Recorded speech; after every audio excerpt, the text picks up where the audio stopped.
All right, welcome everybody. Please sign the attendance sheet, which is linked in the chat.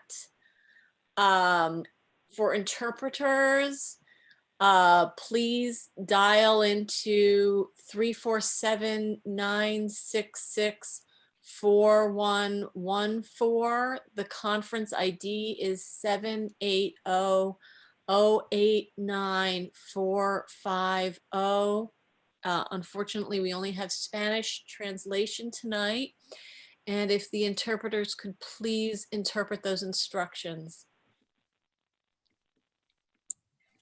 Buenas noches a todos.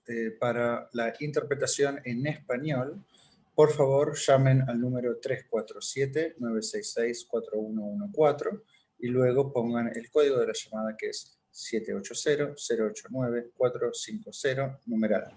Recuerden de poner su teléfono en modo silencio después de entrar a la línea. Muchas gracias. And could you please just translate to ask them to sign the attendance sheet as well, which is linked in the chat. Y ahí en el chat, cuando abran el chat, van a ver que hay un formulario para hacer clic. Ahí escriban su nombre para escribir que están presentes el día de hoy. Thank you so much. I'm going to conduct the roll call now. Councilmember Camille Cazzaretti. Present. Antonia Ferraro, yes, I'm here. Tia Shellsteed. Present. Bess Abrams. Bess is here? Did I hear Bess? Yep. Okay. Kimberly Scott. Present. Katia Rembert.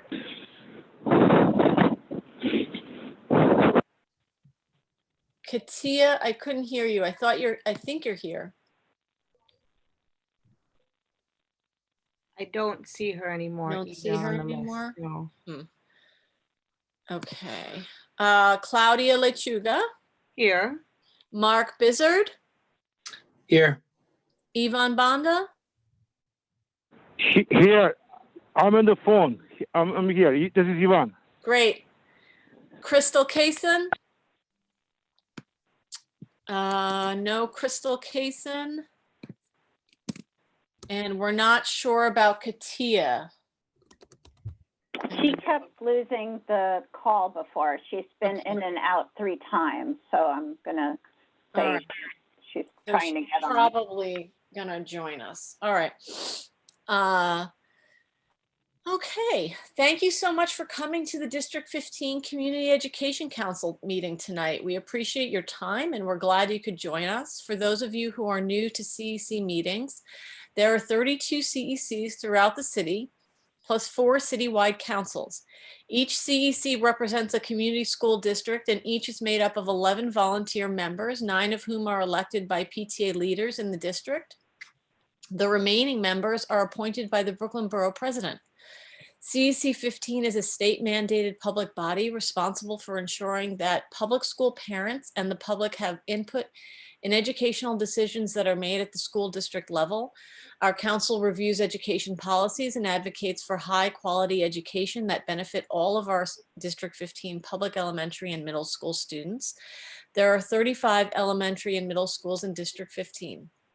CEC members serve in an advisory role on education matters to the district superintendent, the chancellor of the Department of Education, and elected officials.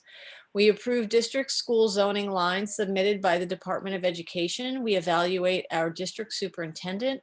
We review the district's educational programs, and we support school leadership teams.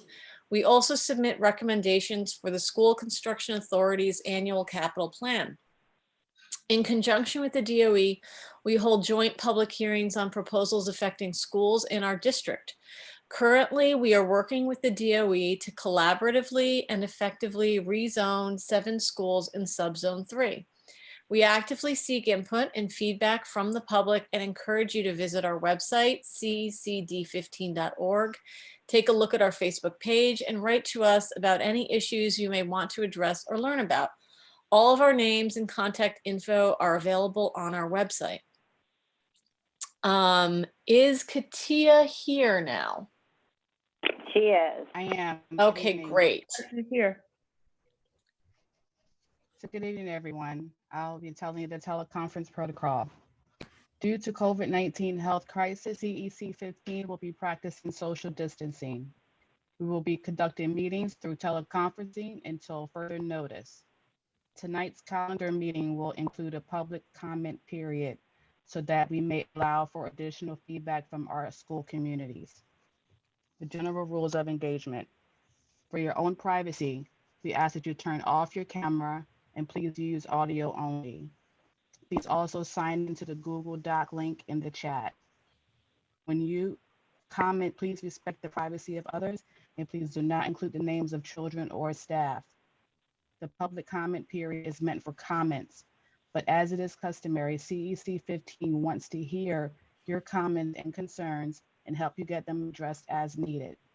When answers cannot be given in session, we will provide them in our weekly e-blast or in an upcoming meeting. Please sign up for CEC 15 emails at cec15@schools.nyc.gov. Public comment. If you would like to comment, please identify yourself by using the raise hand feature. Please include your question and contact information in the chat. If you are calling in, press *9 to comment. We will call on you by the last 4 digits of your phone number. Speakers will be called on one at a time and will be allowed 1 minute for each comment. Speakers will be given prioritized from the sign-in in the chat by emailing cec15@schools.nyc.gov prior to the meeting. We will hear as many comments and many speakers as time allows.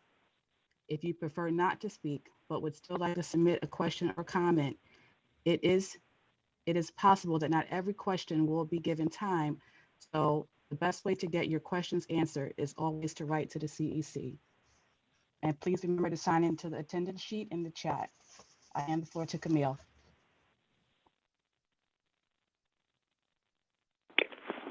Thanks so much, Katia. Welcome, everybody. Welcome to the CEC15 November calendar meeting. Thank you for taking the time to join us this evening. I am Camille Casaretti, the president of CEC15. We're nearing the end of this school semester, and it's been a bumpy start, but we are still going strong.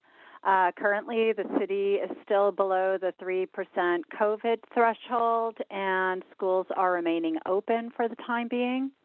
We've had people asking what the new schedule will look like in these coming weeks. Will students be offered more days for in-person learning? Will we go fully remote if there's a surge? These ups and downs have been challenging for everyone, and tensions are high as the holidays are approaching.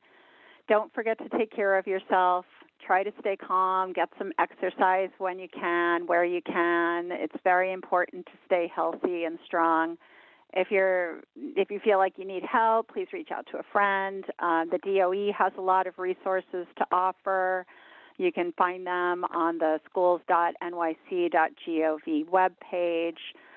November is Family Empowerment Month, and the DOE is hosting trainings, offering resources, and various supports designed so that families and school staff can better partner to support their children. Learn about DOE happenings, remote learning, social emotional wellness, parent leadership, health and nutrition, free tutoring resources, and more. You can find them all in this link that I am about to drop in the chat. 1 minute. There you go.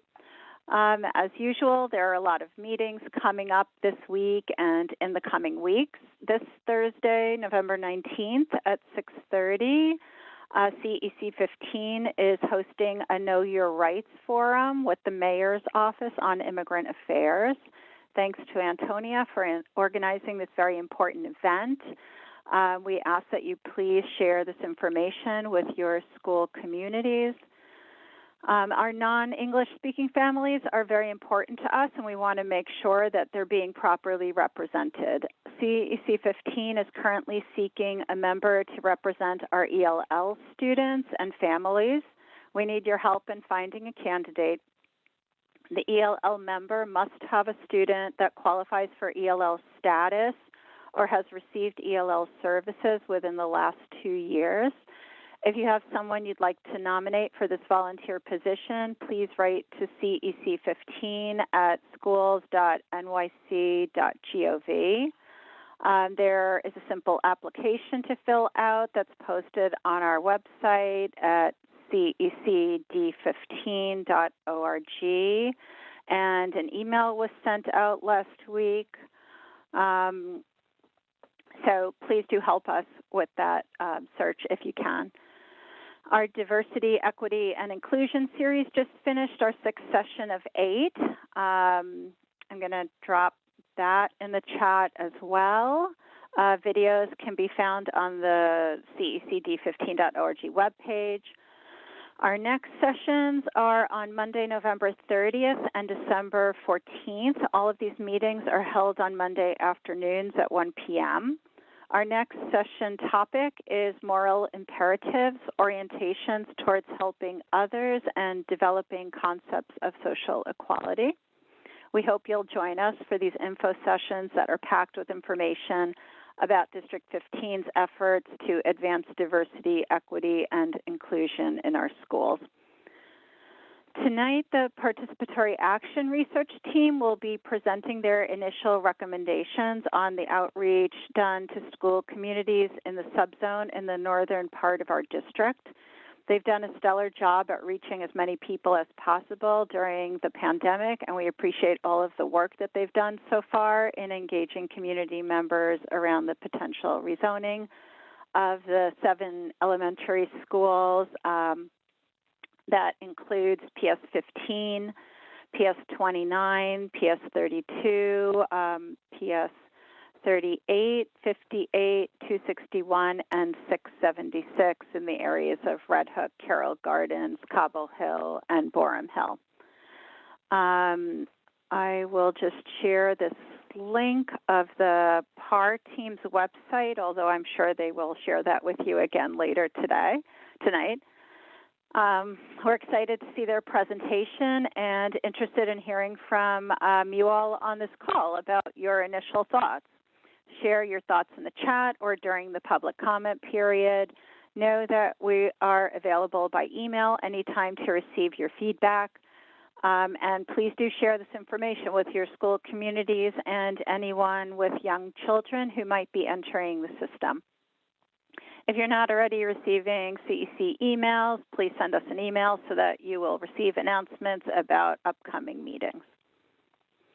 So our first speaker tonight is Meredith Kiley from the Office of School Foods and Nutrition. She's here with updates, some changes on the lunch menu, and other school foods fun. We're always happy to have her. She usually brings a ton of information when she comes, so looking forward to hearing about that. If you have questions during Meredith's presentation, please drop them in the chat, and we'll try to get you the answers as soon as possible.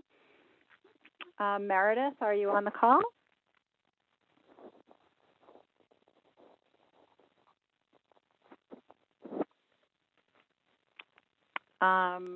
I don't see her on the list. Oh, maybe she dropped off. Okay. I will try to. Now? Can you hear me? Meredith? Yes, can you hear me? I can hear you. I do not see you. I know the camera function is not. Are you under, what name are you under? Kylie? Oh. There I am, M. Kylie too. Okay, great. Thank you so much for being here. Go ahead. You're welcome. I think I was muted, and thank you for that beautiful intro. You can't see me, but I hear you. Okay, so I guess I will begin with Thanksgiving. We're offering a Thanksgiving menu to the blended learners from 9 to 12 and the community adults from 3 to 5. On Monday, the 23rd, Tuesday, November 24th, and Wednesday, November 25th. We're going to be sending home a frozen meal that can be cooked at home, which consists of turkey, gravy, mashed potato, and seasoned broccoli with a biscuit, cookie, apple slices, and milk on the side. So we've begun posting our menu and advertising at these sites starting now. It unfortunately will not be available to the blended learners, the in-person learners. They're going to continue with the grab and go cold service. So another new development due to building interest is the hot meal option. And school food service managers have already started having conversations with principals at different sites for who, would like to opt into this menu. Now that the weather is getting cooler and the children have menu fatigue, we just thought it would be a nice offering where it can work. It might not work everywhere just because I know it's a working lunch and their instructional day is just 5.5 hours long and they eat during lunch, but where it can work. And we heard back from a few principals already, Principal Watson, also the principal at 242. They, over the weekend, decided that it was a go. And we're so glad because we share their enthusiasm. So that's really the 411 on OF&S. If you have any questions, I'd be happy to try to answer them for you. Thank you so much, Meredith. There are some questions in the chat. Laura from Brad Lander's office is asking, could you please repeat the times for the Thanksgiving meal distribution? Yes. So the Thanksgiving meals are going home with the students. So the visiting students, those remote learners that go to the schools from 9 to 12, the Thanksgiving menu is available to them, and also the community adults from 3 to 5. The Thanksgiving menu will be offered to them as well. So it's our 9 to 12 service and our 3 to 5 takeout and cook at home service. Okay, great. And then Lydia, I'm just taking over for Katia because I think she dropped off the call again. Sorry. She's on. I think it may be easier for you just right now to. Yeah, I don't know if Katia can hear. Okay.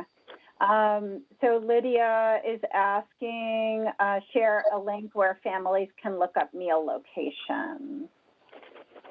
Is it on the school foods website, or what's the best way to find the district location? Yes, it is. And also the OF&S communication that I send out, it's on there as well. I specifically listed the District 15 sites, and then I shared the link where they can find a site by zip code. And it will lead them to, if you provide me with your email address, I'd be happy to forward that email to you, and then you have it all one-stop shopping. We'll send it to the public tomorrow. Okay. And I dropped the link to the school foods website in the chat. Thank you. Great. Did any council members have questions? Beth, I know you had some concerns. Did you want to ask your question, or? Oh, Katia is saying that she's on the call and not sure why we're not able to hear her. Are you able to hear me? No. Oh, yeah. Oh, well, yes, I am here. I was speaking up, but I don't know why. Okay, but I am here, and we're doing comments and questions now, Camille? Well, we were just trying to get to a few questions to Meredith because we had a little bit more time. But I think, Beth? Yeah. Sorry, did you want to? Yeah. I just wanted to ask a little bit about how we're tracking, or how the DOE, if the DOE is tracking food insecurity. You know, we know that there's so many families are on long lines at various different places to get foods. And I wanted to know if we could have, if you're coordinating with other social service organizations, or what kind of data you have at all about food insecurity. Because I'm concerned about, really reaching the families, whether they're in the DOE or not, that most need the food. Sure, great question. We take our directives from the mayor's office, and the mayor has expressed a need. We've been going strong for the past 7 months since COVID hit in March. Our sites were only open or solely open to the community from 7:30 to 1:30. And that service has not stopped. We were feeding about 500,000 per day. Once school came back in session for the September opening, the number dropped to about 200,000 because our service changed. Our service went from many more sites from 7:30 to 1:30 to specifically community adult feeders from 3 to 5. There are only 5 in District 15 and a total of just over 215 throughout the city. And that's that finder that was dropped in the link where you can find a location from 3 to 5. So we are addressing, the fight against hunger at the community adult sites from 3 to 5. And on holidays when schools closed, we do open to service that sector. So we'll be open the Friday after Thanksgiving. We'll be open Christmas Eve. We'll be open New Year's Eve. And like we were for Veterans Day and Columbus Day and the holidays before. So we are open. We keep the 3 to 5 service going. I hope that answered your question. That's the extent. We don't have food trucks or mobile vans. Yeah, I was thinking about mobile to go to the communities in need. That was something. Is that if that was ever to be an option, is that you go through the mayor's office for that? I believe so. I know during the pandemic there were some kosher trucks in Midwood. We didn't have any in this district, but they were out there in certain sections of Brooklyn. But yeah, it is through the mayor's office. Okay. It'd be great if there is like a place to drop. I don't know if you can drop a chat of who to contact in the mayor's office. Because also I'm just wondering about how we keep the numbers. Like how is that going? Is it just by the amount of meals picked up or what? It's the deduction method. We know how many meals were available at the door and then what's left over after service. And what's been the findings with leftovers? Well, with leftovers, we have a rotation selection that we offer. So there really aren't leftovers. They could be recycled the next day if it's the grab and go, the hummus grab and go, peanut butter jelly, cheese, yogurt. We have a cream cheese, bagel and cream cheese grab and go. And then we offer our main dish, either a wrap or a salad bowl. We still do meatless Mondays. We're honoring that this year. But yeah, it's simply that. I mean, it's a clicker count of the meals that are. I mean, basically, what I'm asking is like, do you feel like there's waste? And if so, can we make sure those meals get placed? Whether we bring the rest, whatever's left over to a homeless shelter or whatever, but is that kind of followed up on? I just, curious about the food waste process. Right. There's not really waste. I mean, the products are used within their expiration date. And then we know Sunset Park, for example, of the 5 community feeders in our district, Sunset Park High School is the largest number. We feed just over 200 there. So the staff prepares for 200. That's how many meals that they're making at Sunset Park. Cobble Hill High School serves 100. So they're preparing 100.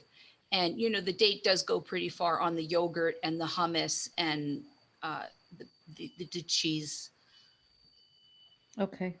Well, thanks for that update. I think, there's a lot of stigma around food insecurity and all this stuff. And we want to make sure that there's no sense that people feel, sorry, there's a beeping in my house. The fire alarm's going off upstairs. That there's some kind of stigma around picking up food that you need and that we certainly obviously don't have waste. Right. Yeah.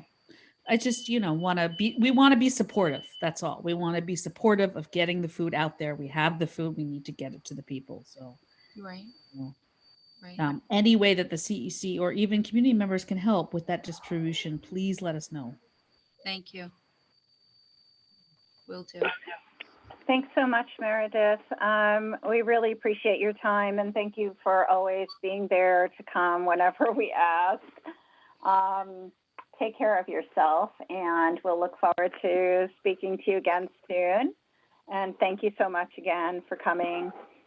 Next up on our agenda is the District 15 report with Superintendent Scott. Anita, take it away. Thank you. And thank you, Zaida, for putting up my slideshow. I'm very excited. I will be very brief. I know we have a very long agenda tonight, and I took that into consideration. And I will also try not to be redundant because I am answering some of the questions that Camille was gracious enough to give me in advance, so I could be brief. So first and foremost, thank you for having me tonight. We had our principals meeting today, so I come to you fresh from that, and I'm sharing the same information that I shared there. Next slide, please. So we have 2 schools that have been greatly impacted by COVID over the last week or so. And that is PS 94 in Sunset Park is now closed until November 30th due to quarantines. Because we have had people who have been affected positively, we have also had people who have come in contact with them. And quarantines are affecting our schools. So PS 94 is quarantined and PS 29 is quarantined. And PS 29 is quarantined for 48 hours and they are expected to reopen tomorrow. But 94 will be reopening after Thanksgiving due to the number of people who are being quarantined. I have tried to give you a smorgasbord of information, so please bear with me.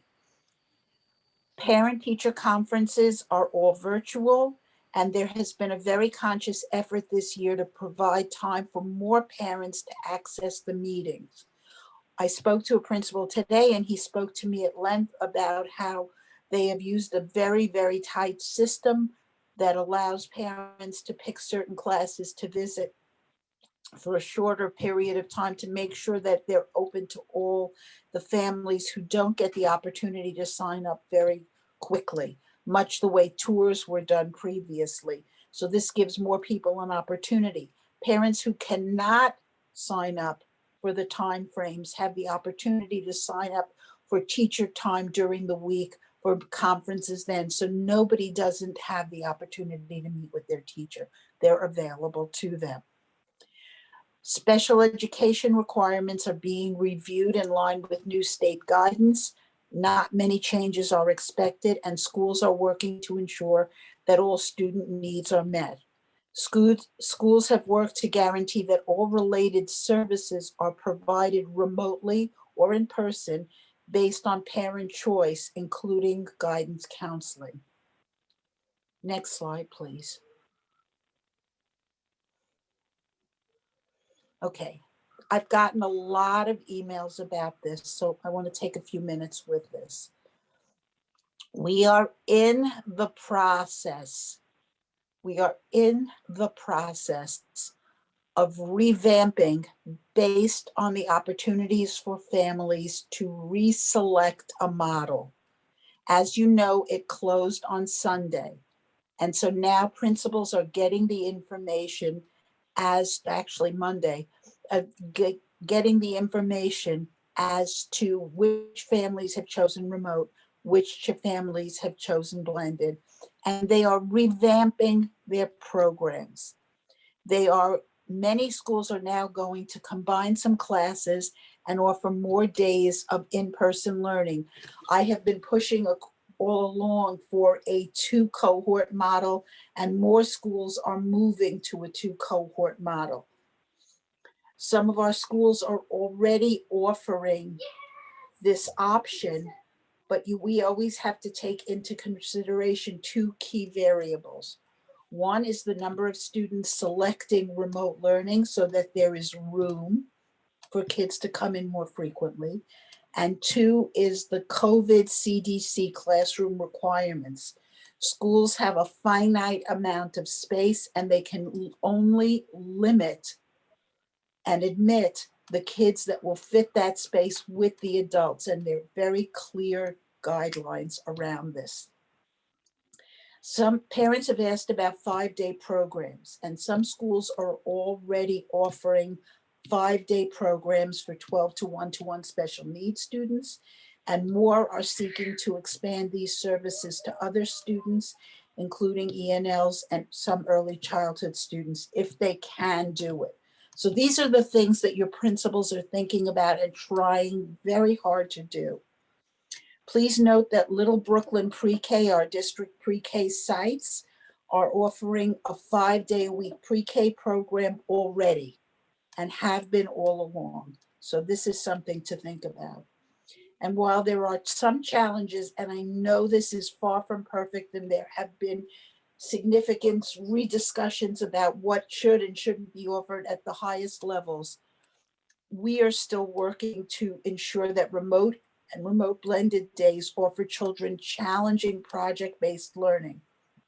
And working with our schools to expand this. This is something very near and dear to my heart, and to get kids engaged in something that is innovating and exciting and really makes them love learning.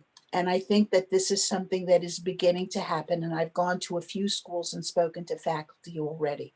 So hopefully we will see more of that. Next, please. Okay.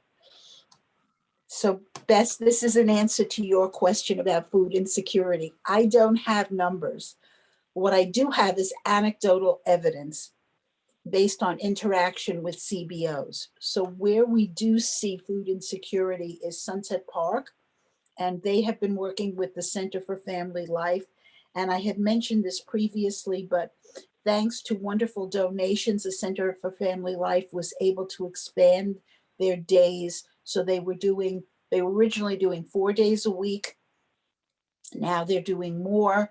They are able to give out food on Fridays so people have food for the weekend.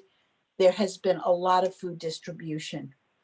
The Red Hook Redemption Church and the Red Hook Initiative, also an area of food insecurity, have given out tons and tons of food and have worked very hard to do this and bring it to the community. So kudos to them. Again, areas of food insecurity and a degree of comfort in knowing that the community is working together to support each other. Next question was about ventilation. We heard kids are so cold with windows open, they don't want to go to school. I have to be brutally honest and tell you I have not gotten one complaint about cold classrooms, but it hasn't been that cold yet. However, the facilities guidelines for custodial engineers came out today. I put them in here for you to see. They are adjusting their heating operations so that they maintain the space temperatures. They are scheduling earlier preheating start times. In other words, they heat the building before the kids come in, and they're starting earlier so the building will be warm when the kids come in. And it has to do whether one has one boiler plants or temporary boilers. They set point temperatures higher in the systems, and they are staging multiple boilers so that they're keeping up with the heating demand. Now, I'm not an engineer and I can't tell you too much about what that means, but it sounds very logical to me. And I would be happy to have Joe Lazarus come back and talk to you about your concerns with this. But I have to again reiterate, I have not gotten one complaint about cold classrooms. And in fact, students have been doing outdoor learning up until this week, and including this week, except for rain and inclement weather. Next one, please. Okay. So one of the questions that I received was, can we propose and implement a smarter closure policy? Please understand that the closure policy comes from the mayor's office. It is not something that the superintendents have any input in, nor do the principals. Families have written to the mayor's office, to the chancellor's office, and I will be happy to share your concern with the chancellor's office. This is a question that has come up by my principals as well as by the CEC. What specific efforts the DOE and city are taking to install appropriate internet to and around schools and shelters? So I reached out specifically to the Office of Students in Temporary Housing, and this is what they told me. To my understanding, they are activating Wi-Fi access in shelters, but it is a slow process. It will not be completed this year. 27 shelters are piloting this. Please know, however, CEC, that the principals have raised this. We have raised this to our electeds as well so that they can raise it to the mayor's office. This is something that has come up from principals in other places. There was that article that said that the city has lost 30,000 kids. It's not exactly the case. Yes, they have. But what they're seeing is that student register loss is, in our district specifically, is highest in our most affluent schools. Many of the parents, however, acknowledge that this is temporary. Parents have moved out of state and have put their kids in schools out of state.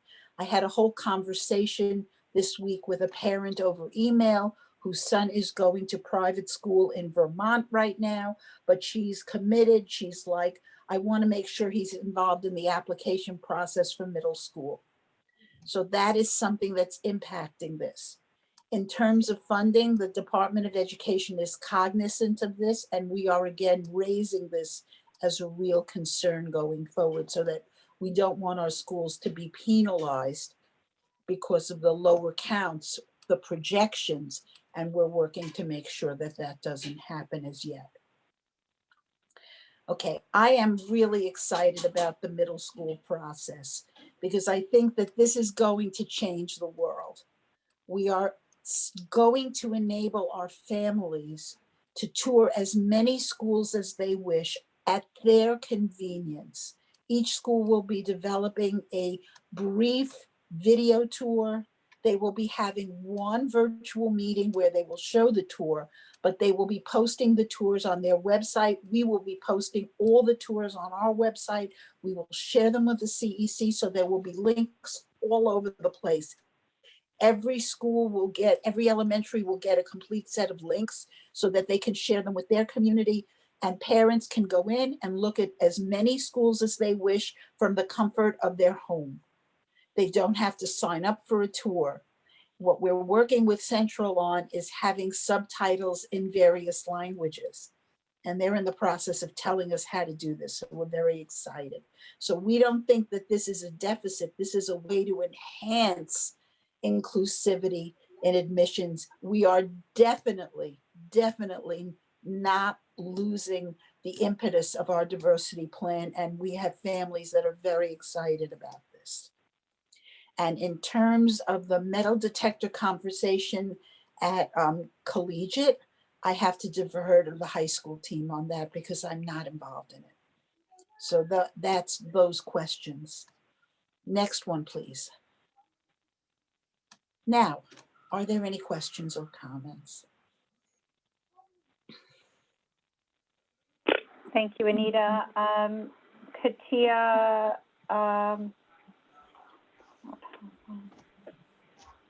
Katia, do you want to? Okay, great. Okay, we did have a question from earlier. I'm trying to locate it now.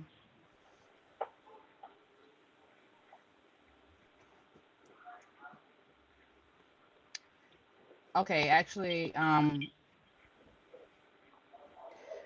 what if schools? No, we did have one question. What if schools hasn't sent out notifications about the PTC yet? It depends on what day they're having it. Parent-teacher conference. Yes. If they tell me which school, I will reach out to the school and find out what's going on for them. Most schools have sent out something. Okay. I'm looking through and I'm not seeing. Okay, there's another question. Will there be sibling priorities for middle school admission this year? To From my Joyce. understanding, it has not been formally confirmed, but we've had discussion and the expectation is yes. We will continue the sibling priority and the twin priorities, yes. Thank you. Thank you. What is the progress on technology? We are still hearing reports that many children still don't have devices in addition to the connectivity issue. This is difficult because we have ordered 100,000 Wi-Fi equipped iPads. Schools are giving out what they have in terms of not Wi-Fi equipped, and there have been donations made of hotspots that are being given out. However, the delivery of the iPads is quite slow. We were expecting that they would be delivered, the earliest would be sometime this week, so we're hoping to start getting them now. But there is no expectation that we would get them any sooner, unfortunately.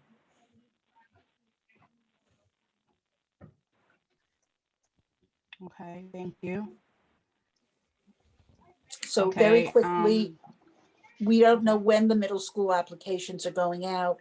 We don't know when all of the application processes will begin. Okay, PS 24 is saying they have not been provided any parent-teacher conference information. I will reach out to them tomorrow, no problem. Okay, thank you. You're Are there welcome. any updates with regard to zoning or rezoning for District 15? That is coming up, but did you want to add something, Anita, to that? I'm gonna wait to introduce the PAR team, and I'm happy to say that they will provide lots of updates. And if I may take 2 seconds, I want to thank Meredith and the city in general for the food piece, because I think what they're doing is extraordinary. And I am very respectful of the fact that they are considering Thanksgiving and the holidays and making sure that they are available to people for those times when it's easy to say and forget that there are people in such need. So thank you, Meredith, and thank you to all of the food team people. Okay, thank you. Can Thank we you. use any of the grant money to move the shelter internet access along?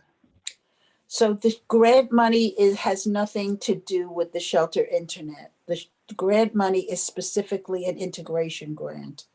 And it is very specifically earmarked for certain things. It does not allow us to buy technology or to deal with the shelters in terms of giving them funding to create Wi-Fi. I don't know enough about technology. I'm going to be very honest with you. I don't know enough about technology to understand why this is such an issue, because it seems to me that we have hotspots all over the place in the city. We have those kiosks near the bus stop that have high Wi-Fi, so it would seem to me to be easier. And this is something that I would strongly suggest is brought to the mayor's office. Okay, thank you. Okay, when will students be applying for middle school? We don't know yet. We haven't been given dates for the middle school application process, so nobody has lost out on anything. Don't worry. Okay, thank you. There are You're two council welcome. questions. Camille, would you like me just to go into them, or we have some more time left for public comments, but I'm not seeing any hands raised. Katia, I actually have a question that somebody asked me. I will just drop the question in the chat, and then whenever, if you want to continue going down the line, do as you like. Okay. So I will go back up to, can CEC 15 offer hotspots in homeless shelters? You know what? I don't know, but it seems like a good idea. Does anybody have a rough sense of how much a hotspot costs?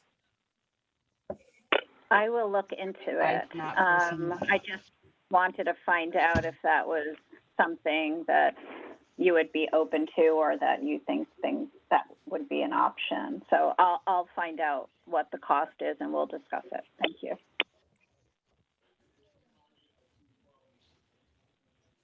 Okay. So related to technology being distributed, will schools with large requests pending be prioritized?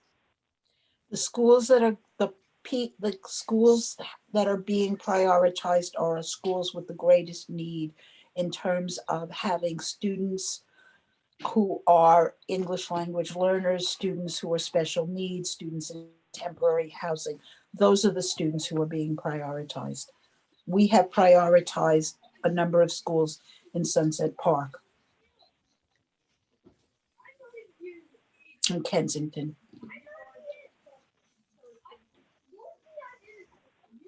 Is that good for you, Claudia? I meant to ask. Yeah, no, just some indication. I think we've all been waiting so anxiously, and you've been really good to give updates, and it's obviously out of control, but ideally they start going out this week and they're prioritized to the schools that have really been waiting the longest. So Claudia, the ones that we prioritized are 24 and 94 as our biggest concern. Yeah. Because I think they absolutely need it the most. They have kids in real need. Yeah. And we picked them. So those are the two that I like starred and wrote in big letters and all of that. And there are a few more, but those are the two that stick out in my head. Yes. I appreciate that. Yeah, that those come to mind of just really, really large needs and a lot of open where it's prohibitive for kids aren't able to join classes or any learning capacity because of that right now. I want to add something if I may, and it's old school, so forgive me, but one of the things that I spoke about at the principals conference today, and my principals, God bless them, are so incredibly excited just to do anything. And they are preparing materials to give kids to take home should we have to go remote. They are preparing paper materials until kids get things. We talked today about ensuring that kids have the basics, because we can't assume that kids have the basics in their homes. Many of our students are doubled up. You can't assume that a child has a box of crayons. You can't assume that they have glue stick or scissor or whatever they might need, or pencils. And so one of the things I reminded the principals of today is to work to ensure we have grab and go bags for all the kids who need it. Thank you, Anita. Okay, we have another question for you. Are schools also being given guidance, additional guidance to address the tech setup and troubleshooting needs? Thinking around train the trainer or tech corps possibilities that schools access to help with capacity. Our BCO is doing an excellent job of this. They have what they call, I cannot give you the acronym, it's called a SPOC, which for a Star Trek fan is singularly appropriate. But it is in fact somebody who's a tech master, and there's supposed to be there's a bunch of people at the BCO level who are training people at the school level. Yes. Okay, thank you. We have a question. Could you please confirm that PS 29 will reopen tomorrow? To my understanding, we were waiting, they will open tomorrow. I am waiting for confirmation from the principal. That's why I keep checking my phone. Okay. We have a question from Vanessa. How will the city test affect children whom don't even have devices to learn, like in shelters? I'm sorry, could you repeat that? I got the devices, but I don't understand the previous part of the question. Sure. How will the city test affect children who don't even have devices to learn, like the ones that are in shelters? So There is no city test at this Or point. Vanessa, if you would like. Okay. Vanessa, please ask the question. So you do honey. understand the question? Is it about the state exams? Is that what you're asking? Exactly, yes. Okay, so as of about a week ago, the state announced they're not doing Regents exams in January. It is my expectation, they have not announced it as yet, but it is my expectation that they are not going to have the state exams this year either. Because if they've already said no January exams, I'm sure that's the next step on the road. So please do not worry about this. What I want to see is that kids are getting what they need to learn and to get to where they need to be in terms of reading, in terms of math, and all the content areas. And what I will tell you is all of the schools were required to complete a survey, and it has to be approved by the superintendent's office about the curriculum that they are providing to every school in terms of remote curriculum, so that there is work that kids can do asynchronously. There are lessons they can learn for the families that don't have the technology yet. And it is my expectation that they will, but it is slow. And I agree with you, it is hard to wait for. Those kids are still going to get materials. It's paper and pencil materials, it's reading books, it's supplies. They are going to continue to learn. And for some of our kids, to be honest, they're happier with the paper. And for some of our kids, they live for the screens. And so it is a mixed bag for every kid, and it is what they're comfortable with. But we are going to ensure that every kid is working and doing things throughout the district. Thank you. That is the end of the comment period for public comments, but there was one clarification that I like to just mention that came in while you were talking, Anita. For SPOC, is single point of contact. That's what it means. Thank you so All much. right. So, thank you. Wait, I'm Camille? sorry, Tia, there was one more that I think hadn't been brought up by Alexa. I just messaged you that. She asked if there were schools receiving tech were being given additional support to address setup and troubleshooting needs. That's what the SPOC. No, I did ask that one. Yeah. Sorry about that. It's all right. Camille? Yeah, there was that question I had dropped in the chat also about the COVID testing that somebody was asking. No, I'm just saying that we're on to council time for question and comments now. And if you want to do a roll call or Antonia? Sure, let's do it as a roll call. May I go? Sure. Okay, great. So I'm just going to read that same question that went into the chat. So regarding COVID testing, what are the repercussions for those that don't opt in? In-school testing is being reported as random, but for testing to be random and results to be statistically significant, all students and staff in buildings must have an equal probability of being chosen for testing. That's not the case if parents are able to opt out. Mara, I recognize your question anywhere. It's a great question, and it's by somebody who's really statistically savvy, and she's right. Right now, the way it works is that an adult or a child, well, first of all, let's start with the little ones. Parents have the right to say they don't want their child tested. At this point in time, there is no repercussion. The child is simply not tested. The same thing holds true for teachers. They have the right to say that they do not wish to be tested. However, they're encouraged to go to their own doctor to be tested. And to be honest, we encourage all parents to have their children tested if they're concerned. But right now, no, there are no repercussions. There is no punishment. And some parents, I have to say, some of my Sunset Park parents have been very fearful of this. They were afraid the children would be thrown out of school. They were afraid their children would be forced to go remote, and none of that has happened as yet. That doesn't mean it won't eventually, but as of now, that's where it stands.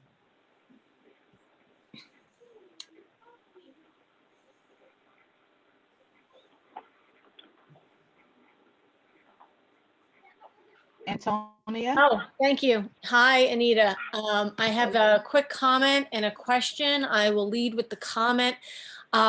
I'm going to give you the first complaint about cold classrooms. I've heard it, sorry, I've heard it from my own child's teacher. I think it depends on whether you're on the sunny side of the building or the or the cloudy side of the building, but they were complaining at 261 a little bit about the cold classrooms. I think So my question is, so it's very exciting to contemplate what ideas from this period of remote working and learning that we will incorporate into our lives post-pandemic, like the video tours. So I'm wondering if there's any thought to keeping the option to have virtual parent-teacher conferences. if it were up to me, I would completely keep it, and I would guess that that's going to be also one of the things that's going to continue. I've been in the Department of Ed for 36 years, and all I can say to you is the virtual parent conferences, the ability of people to come to a CEC or PTA meeting virtually, the ability of people to schedule a 10-minute meeting with a teacher virtually is such a wonderful opportunity. I think these things are not going to go away. I think the tours are not going to go away. I think the virtual meetings are not going to go away, because in all reality, our lives are so busy and complex that this makes it really either easier. This is 21st century learning, and people are not going to go back to, you have to come to the school. There are some parents who will become more comfortable coming to the school, but again, if you can do it virtually and you don't have to drive and park, I mean, there's so many ramifications to this in terms of thinking more green and everything, that it really makes sense to keep it. So I think those are the things that are going to stay. Absolutely, Antonia. Thank you. Katia? Hi. So since we're on the topic of the video tours, I had brought it up before, and since you are saying that these that this is probably going to remain, I would like to reiterate that I think that there needs to be some way to make sure that the quality of the videos is consistent for all of the middle schools, because, you know, we don't want to get into a situation where schools are competing with marketing, and schools with more resources can market themselves better, whether it's that they have, you know, advertising executives as parents in their school, or I mean, you know, I don't think that the competitive model is, you know, very good, you know, in general. But as a video professional, I would like, I'm very sensitive to how quality can vary depending on expertise and resources. So one of the things that we have at Brooklyn North at the BCO that is really excellent, we have been working with BRICS, which is the Brooklyn, I'm going to get this wrong, the Brooklyn TV station, and they have been wonderful. They have been screening content that we are sending them from Brooklyn North. And we have people who are trained, who are being trained by BRICS from Brooklyn North, who can support this effort. So if our schools need support, we have people we can go to get them free support. The other thing, I'm going to be honest with you, I agree. I'm a printer's wife. And when schools started printing their own brochures, I would look at some of the brochures and wince, and others go, expensive. And the thing with videos is, if you have somebody who's supporting you, it doesn't have to be expensive, but it could be beautiful, and it can capture the things. And there are certain things that I want videos to do, and we've already talked to the principals about that.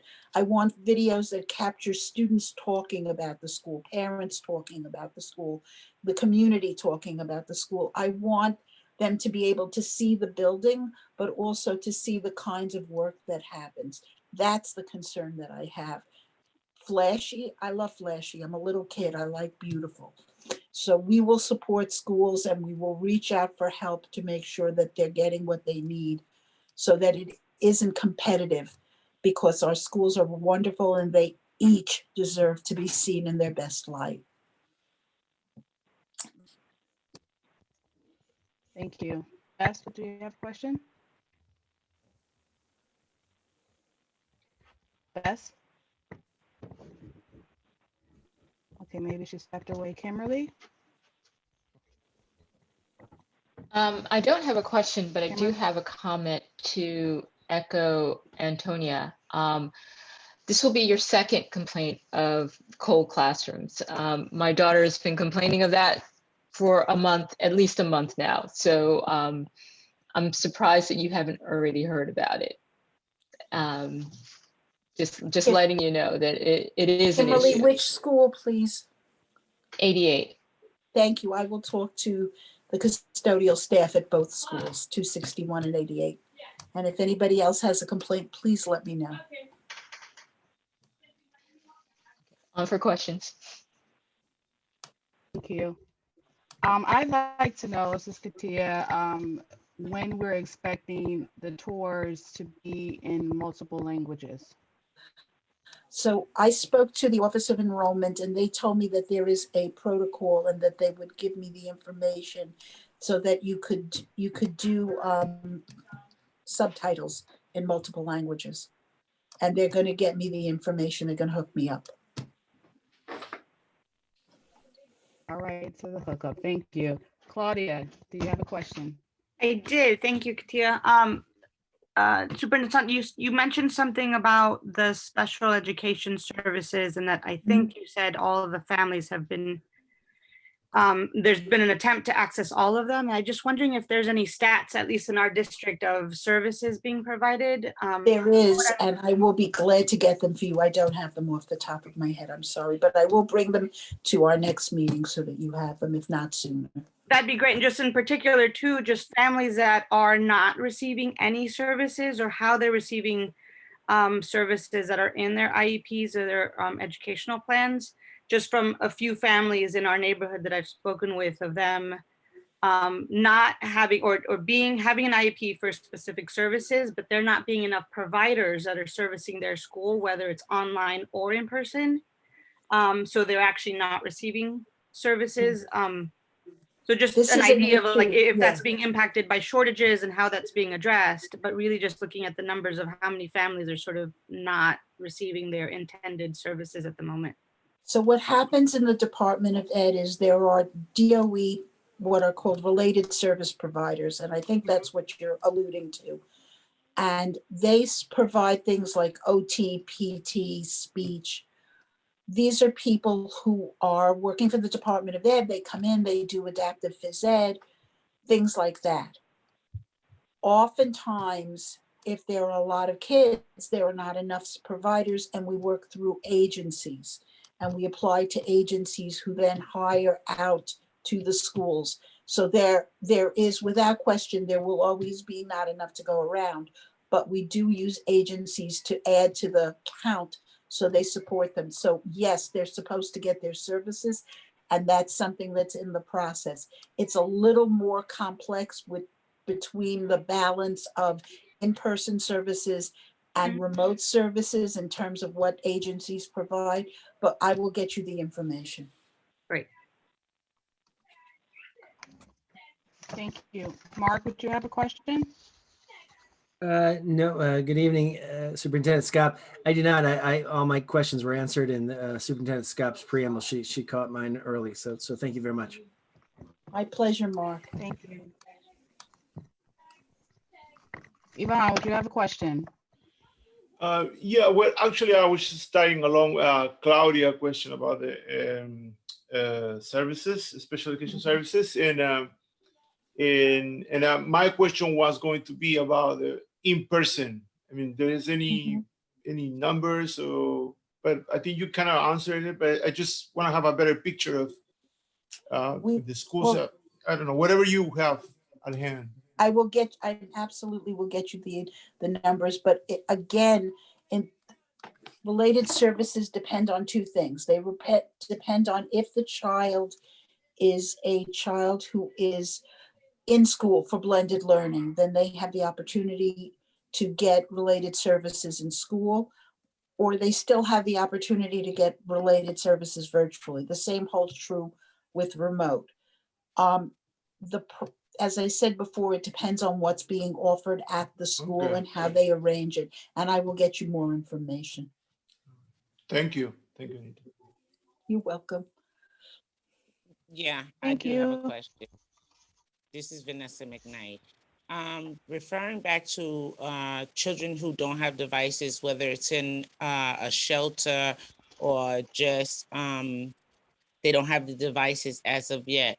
We spoke about the PTC, and Anita stated that we don't see ourselves going back the other way no time soon, that it's being done remotely. What is anyone doing about reaching these parents and them being involved in the PTC?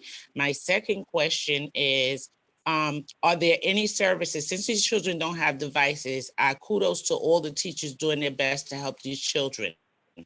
In the meantime, what else besides what the teachers are doing without the devices, or is anybody going by the shelters or to these homes to find out exactly, what's going on? Because how long, we can keep saying that it's going to take a long time, it's taking a while, it's taking a long time, but at the same time, the kids can't possibly be as competitive if they're basically learning on their own with the work dropped off and the parent trying to do it, whom are not teachers. I just want to know, do we have something in place for these children, whether it be a shelter or wherever they live at? What services, outside services, are being offered to them in addition to what the teachers have already done their part, making sure that they get the materials? The parents aren't equipped to really teach the children that way. So do we have a safety net for those children? Thank you, Vanessa, for that question, because it's actually a great question. I've spent a lot of time, especially this week, talking about students in temporary housing, because we have the 2 new shelters on 4th Avenue that just opened up, and one that opened in the summer and one that will probably open, the second one will probably open shortly. And so we are almost on a daily basis getting influxes of children who are coming to, for the most part, PS 124. And they are, to a child, signing up for blended learning, meaning if the school is open, they're coming to school for the number of days that they can, which is absolutely preferable if they can do it. And if we don't close, that's fine. There is also a liaison from the school to the shelter, a community worker who reaches out to the shelter. But the shelter itself is supposed to have a social worker who helps the families at the shelter. That is not through the Board of Ed, that is through the WIN program. And they are supposed to have that. And the school can reach out to this social worker to help the students with what they need if they're not seeming to be comfortable, if they need materials, if they need that, and they develop a relationship. I can tell you personally, I can use 124 as an example because there's a physical closeness there, that people from her school, the principal herself, has gone to the shelter to check on kids, make sure they're okay, and do what they need to do to support them. It's not a great thing, but we are prioritizing them to get their devices first. And we are prioritizing them to get the devices that have Wi-Fi so that we don't have to wait for Wi-Fi to come into the shelters. That's what's Hear that. happening. These kids need the support. They are in trauma, but they are also, and this breaks my heart, the kids who are in shelters are not often local to the school. They can come from all over the city. Shelter families are moved around quite a bit. And so they could be in another borough and being bused to the school. It is a very complex situation, and much of it is completely out of control of the Department of Education. So how will y'all be grading these children to go to the next level? Say a child is in the third grade, we've already that we know this year there will not be a test given, which is correct. I feel is the correct thing to do. But what are we doing? Already we knew remote went out last year and we went a whole system and we still haven't done anything to get these children who have the very least, a device. I mean, I'm listening and nothing sounds like it's moving forward for these children. It's sad. Vanessa, there were devices given out last year. There were devices given out last year. The thing with devices, they gave out 300,000 devices last year. 300,000. What happens with kids who are being bounced around is that sometimes they stay at a school, sometimes they go to another school. Sometimes, if any of you has a kid who has an iPad, you know that it's complicated because they need a case, they need other things, and they need them to hold up. Devices used by children don't often hold up as well as a device used by an adult. I have an iPad that I'm talking to you on, but it's sitting on my desk. I'm not carrying it around the house. I'm clear on that, Anita. I have 2 grandchildren, so I know we've bought several. Yeah, exactly. We're able to So do that. But what I'm saying is that so we are prioritizing and I'm passionate about this. I just don't see that I help is know, coming. honey, I know. And you're right to be passionate about this. I am working very closely with the head of Students in Temporary Housing for the BCO, Wayne Harris, and he and I are trying our best to ensure that the kids get what they need. We have prioritized them. The city has prioritized them. But right now, we're still waiting for the devices to come.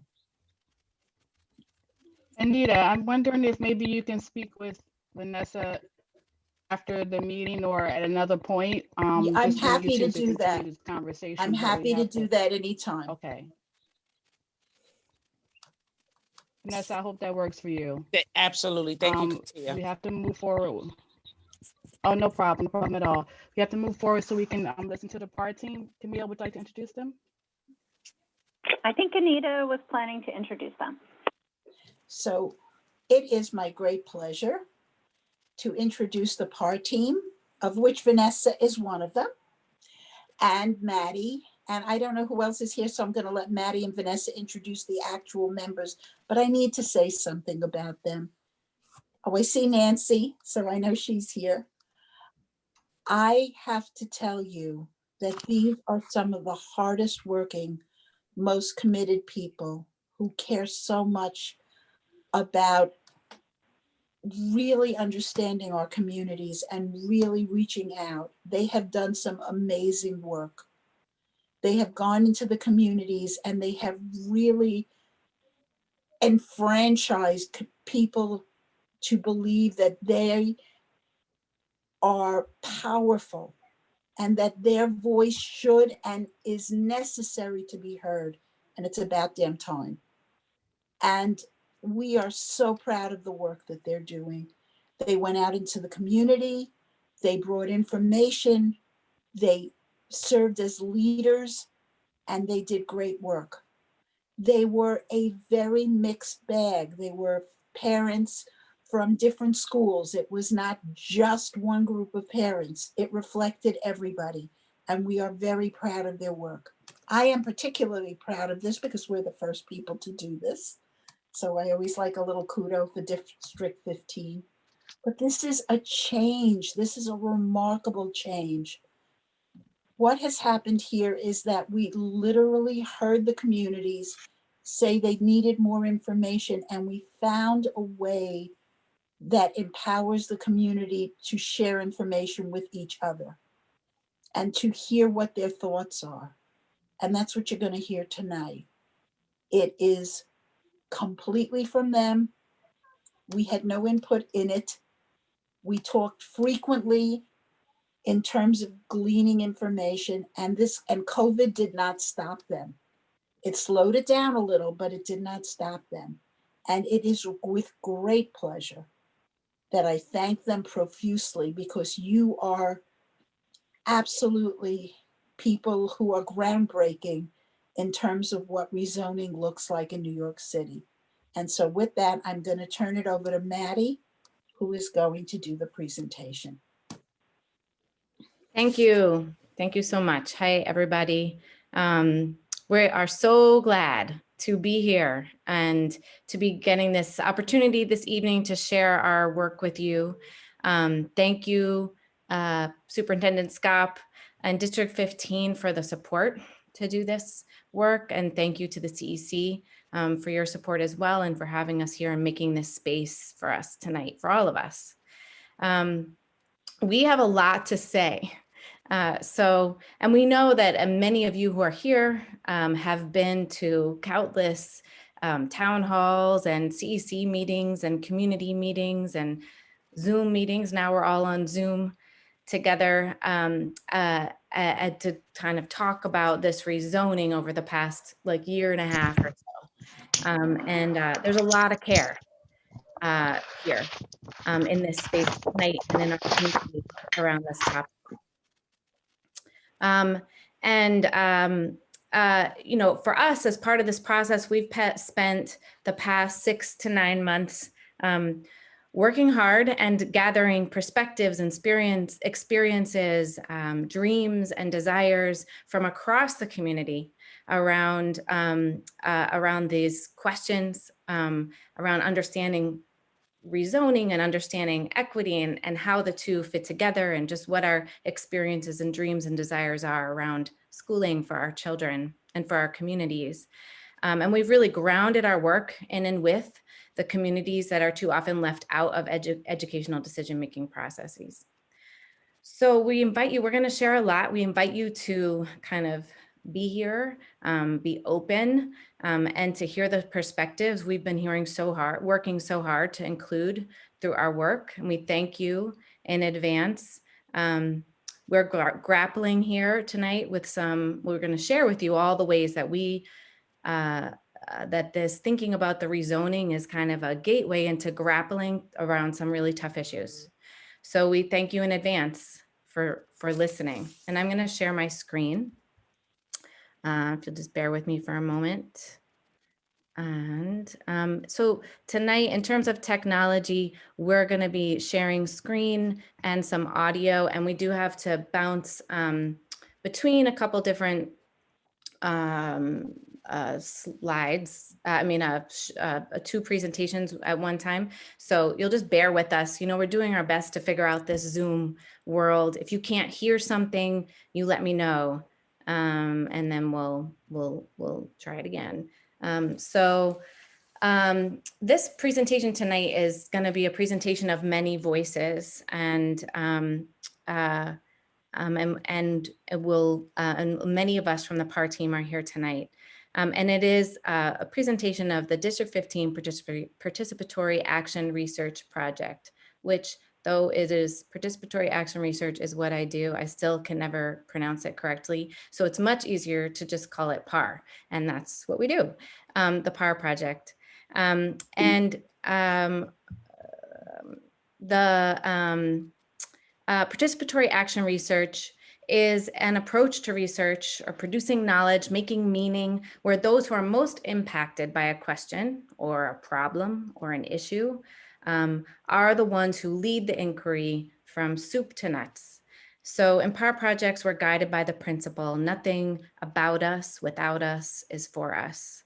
In this case, community members who are connected to the impacted schools and communities surrounding the schools in the rezoning of Subdistrict 3 have come together to help build a deep community grounded vision, with attention being paid to centering Black, Indigenous, and people of color communities who have historically been underrepresented in educational decision-making. We, the District 15 Subzone 3 PAR team, are a group of community members, again, from across these impacted communities, and we meet weekly. We've been working really hard. We've been working collectively across a lot of differences between us in the group and across our different communities to figure out what does educational equity mean to our communities and how does rezoning fit in. So we're going to introduce ourselves now to you, and then we will launch into the presentation. We're not all here, but those of us who are here are going to introduce ourselves. So PAR team, can we just introduce ourselves one at a time? Just say your name. Yes, hello, my name is Esther Fasal.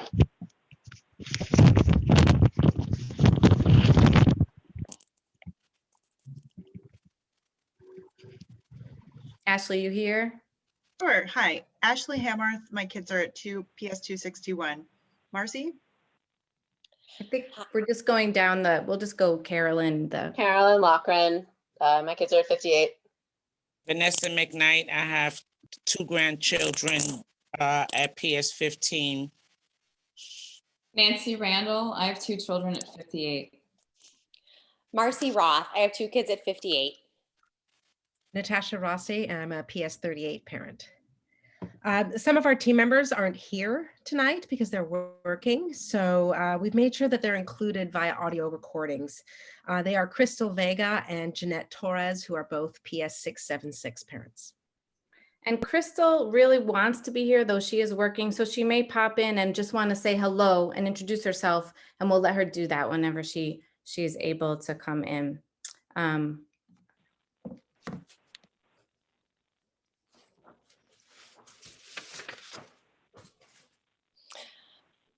All right. Hello, everyone. We're glad to be here. We begin this evening with some conceptual framing. You'll be hearing from Matt Gonzalez from NYU Metro Center, who's prepared a short presentation to frame how we're thinking about the key terms of the work, which includes segregation, desegregation, integration, and equity. Then we'll begin our presentation with an introduction to the subzone and the set of circumstances that led to this project. We'll share the results of our work, which will begin with 2 neighborhood stories. And then we'll talk about the methods and how we went about doing our work. And we'll share what we've heard from the community and our initial recommendations. And I'll hand it over to Matt, or the pre-recorded Matt. Okay, I'm gonna stop share and go to Matt and come right back. So bear with me.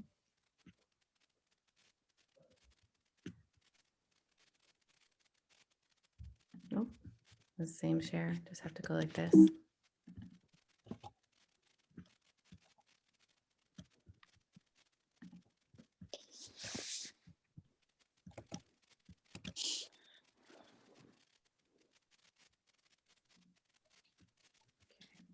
Thank you for your patience.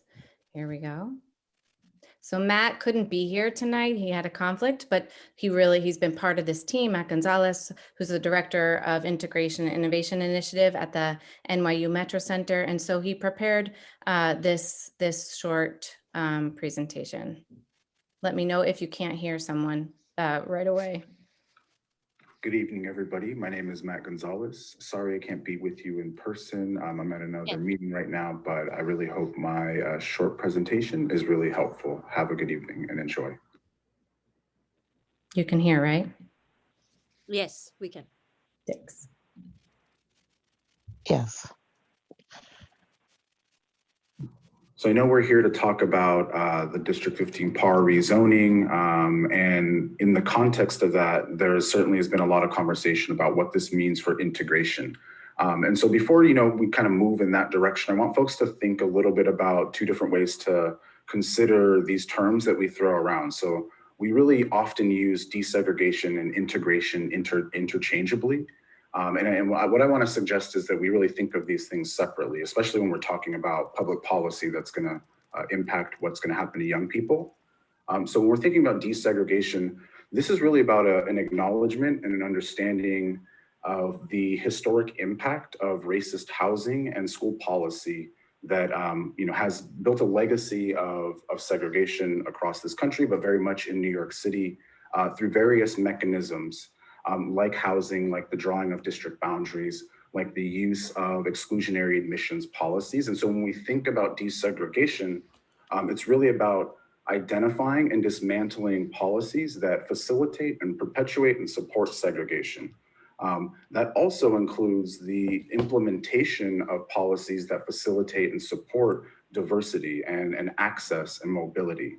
And so that's really on one side of this conversation. On the other side, we really want to think about integration as like, what happens when you get a diverse space? What are the conditions you've created to ensure that we can reap the full benefits of a diverse classroom?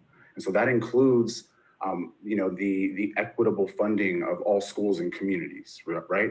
That includes the implementation of restorative practices, of culturally responsive and sustaining pedagogies, of anti-racist teaching and anti-bias practices and training for all folks in school communities. I mean, really a commitment to universal design as a lens through which we build curricular pedagogical decisions. And so those two, ideas, desegregation and integration together are really about what are at the root of this goal. And so when we're thinking about policies, we should consider which of these are going to achieve the goal of desegregation and or integration.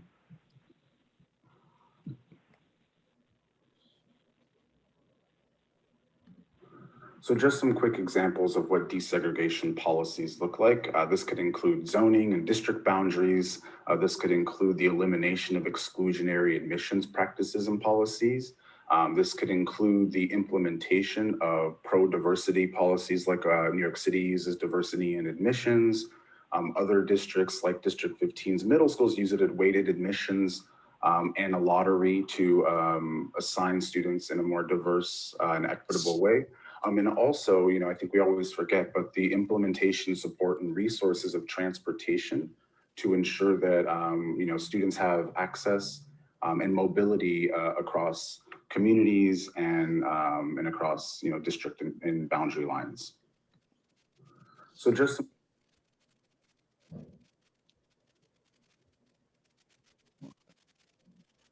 And when we're thinking about what are policies that help us achieve integration, that's really about thinking about culturally responsive and sustaining educational practices, anti-racist, anti-bias training for educators, restorative transformational justice work, the implementation and assurance of resource equity, but also the inclusion and the priority to ensure our teaching workforce is representative of our student population, which in New York City, but also across the country, we do not do that.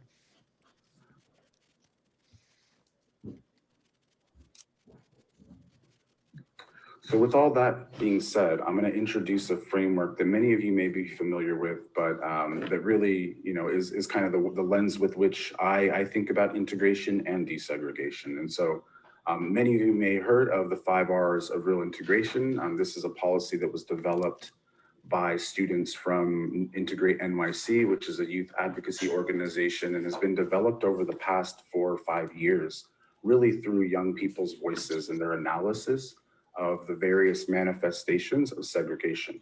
And so they've identified race and enrollment, understanding and looking at equitable enrollment practices.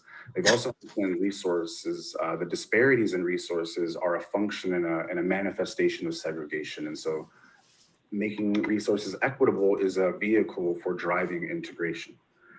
They've also understood, really talking about, that integration piece is what happens when you get inside of the classroom. And so there's a commitment to building relationships across group identities through the implementation of restorative practices of culturally responsive education. And so their 4th R is thinking about restorative justice and transforming the way that we use discipline and the way that it perpetuates the school to prison pipeline.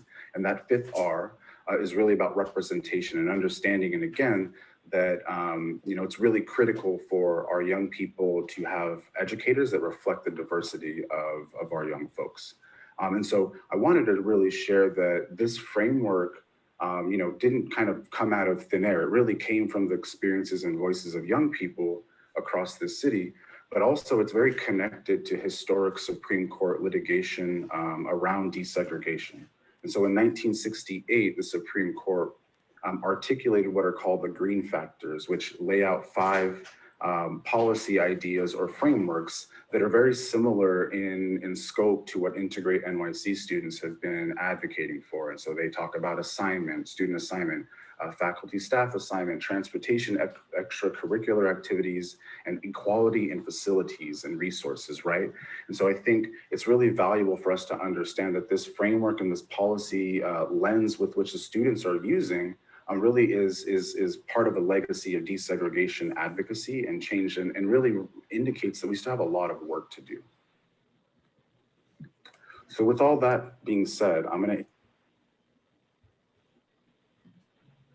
So with all of that context laid out, I wanted to share a couple of resources for us to think about when we're thinking about this policy. So in 2017, Mayor de Blasio convened the School Diversity Advisory Group. This committee spent 2 years writing 2 reports full of about 80 to 90 recommendations to build a integrated school system. And I think what's critical is that I served on this committee as well as our young people, along with 40 plus other advocates. I mean, what we did was use that framework, the 5 R's of real integration that was designed by students as our policy lens. And so we built policy around each of those 5 R's to ensure that any integration planning that was going to happen in New York City was comprehensive. And again, not just about moving bodies, but moving systems, moving resources, moving power to be centered around communities that have been historically marginalized. And so I encourage you to check out those reports, and I'll drop links in the end of this slide. So with all of that content,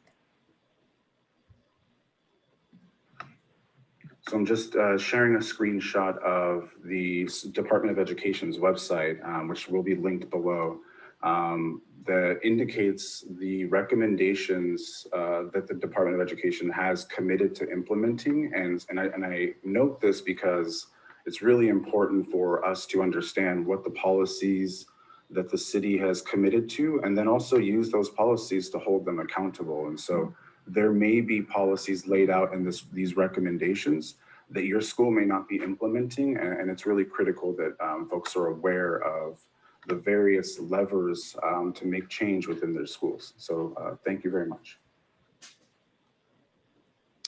So those are some resources from Matt. And I'm gonna go back to our slide.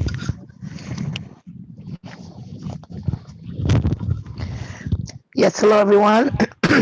Hi, my name is Esther Fatal. I'm also the president of 676 PTA and a grandmother of a 5th grader in that school. And this peer project focused on 7 wonderfully zoned public schools located in subzone 3 of District 15 that included PS 676, PS 15, PS 29, PS 32, PS 38, PS 58, and PS 261. This rezoning was launched because of a new building annex at PS 32 to reduce overcrowding at PS 58 and PS 29, and to address segregation across our schools. This is a chart that shows how full each school is.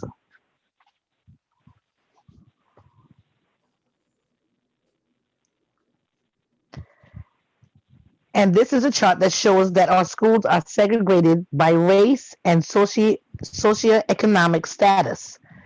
But right from the start, we had concerns about how and why the rezoning was happening. So to explain more about our concerns, we're going to share a brief clip from 2 other 676 parents who couldn't be here with us tonight, but we talked with them.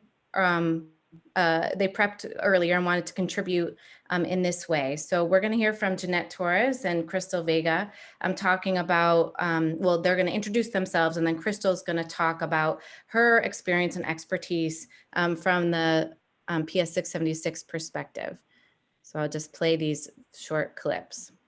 Hi, my name is Jeanette Torres. I am a proud parent of 2 children at PS 676 Elementary School. I am also part of the PAR team. I am also glad you guys are here today. We need to do something for our children.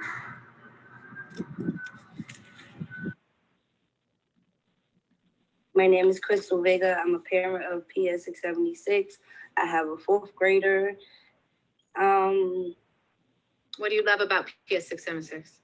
I love the family orientation that we keep it together. We socialize, we social with each other, and we understand one another, and we work as a team. The teachers are awesome. Well, when I learned about the rezoning, I just automatically said I have to be on the team because we need more people on our team to work for our school. Our school was being left to the last, and it was just not fair as me as a parent. It was just not fair. So as I hear that they are having so much new schools open and more space in other schools, and we are locking students, it's like, I have to be on this team. I have to make sure our school is gonna make it there. That was my main goal. My name is Crystal Vega.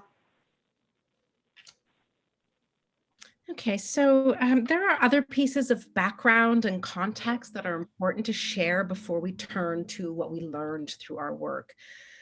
To start, PS 676 has room for more students, and yet, as we heard earlier, felt left out of the first phase of the rezoning. This was a disservice to PS 676 and to the Red Hook community.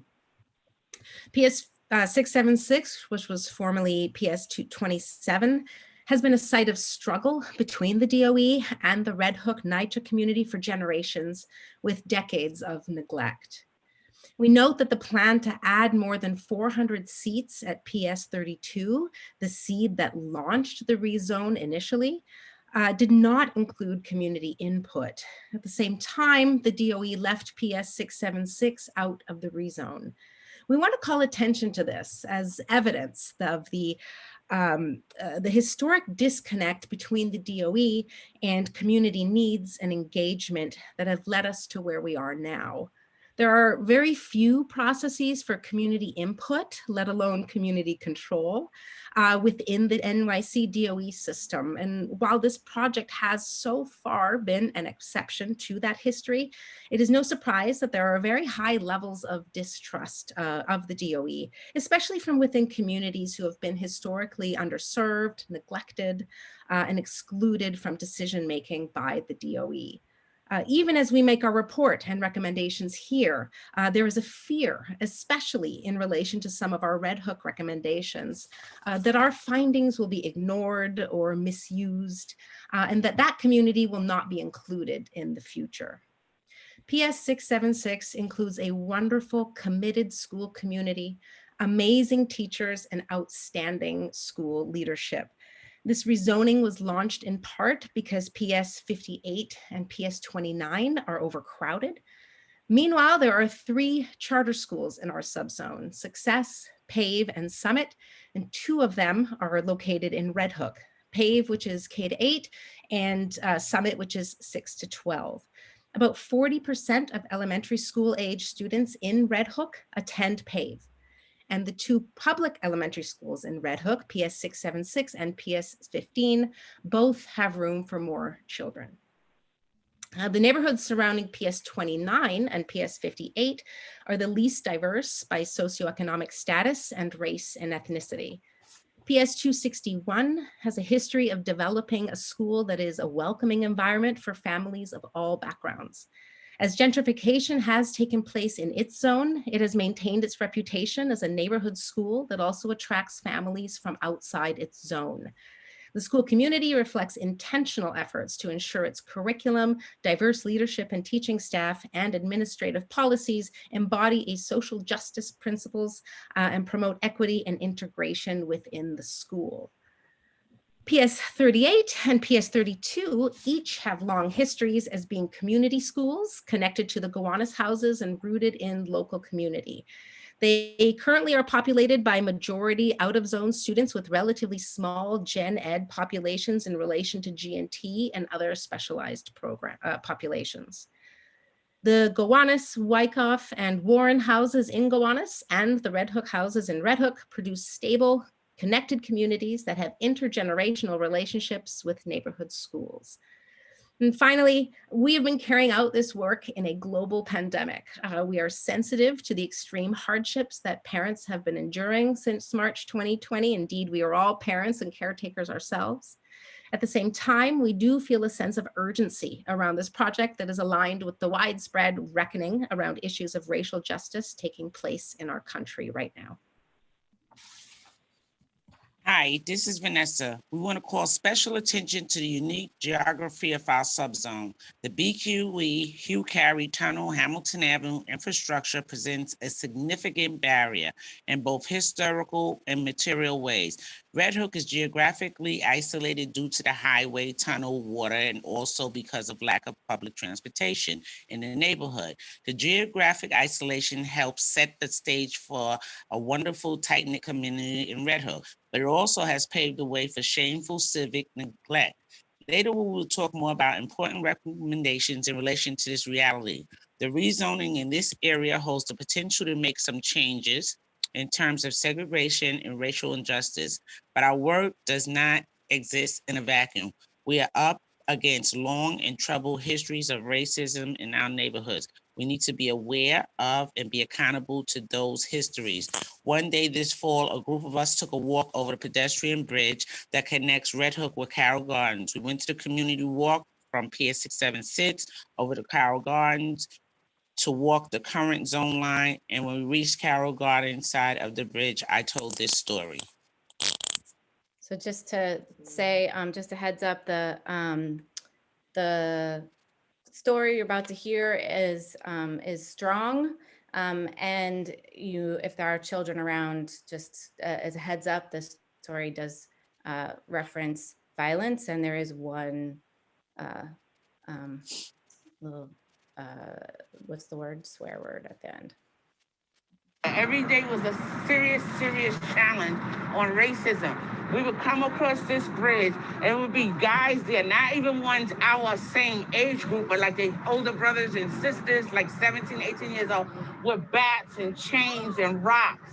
And they would beat, especially on the Black young men, they would beat them. So the boys stopped going to school. A lot of people stopped going to school for a long period of time because it was the only school that we were forced to go to and forced to come and either drop out in junior high school. You're only what, like 11, 12, 13 years old.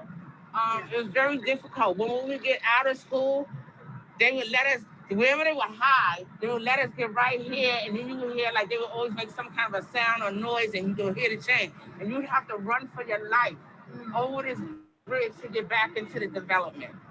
We couldn't walk on Court Street. The women could do it early during the day. Like now, mothers would come out very early with their children, like Gabriel size and stroller size, to come over to Court Street to have the benefits of the nice delicacies that they have over there, Italian mozzarella cheese and things like that. The fish market, the check cashing place has always been there. The bakeries have always been there. The coffee shops. Right, but now, after a while, then we could come out like a little later, but mainly the women.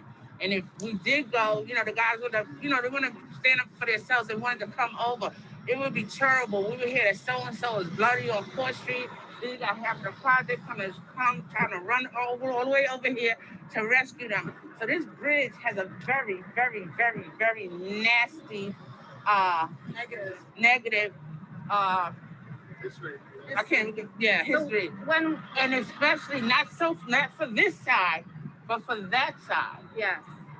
Can you imagine getting up every morning knowing you may get beat up and just because you're Black? So this bridge for me, I haven't been over this bridge probably since like 73, 74. This is my first time walking back over this bridge. Really? I mean, I walked over here Ooh, it gave me really, really, really bad chills and memories. It's not good. It's not good. It was bad. It was bad. And it was older kids that were beating on elementary school kids. And what was so sad was that the police department would not even come here and stand here to make sure the kids were safe going back. So when I hear people say they don't want their kids coming over this bridge, you've never heard of the children over there beating the shit out of the kids over here till this day. So this is why when you say, when they keep saying, oh, what do you want for your children? We don't want them to get beat up going to school. We want them to be able to come across this bridge or any other bridge or any other area for our children to have equity and have equal opportunity. I'm sorry, guys.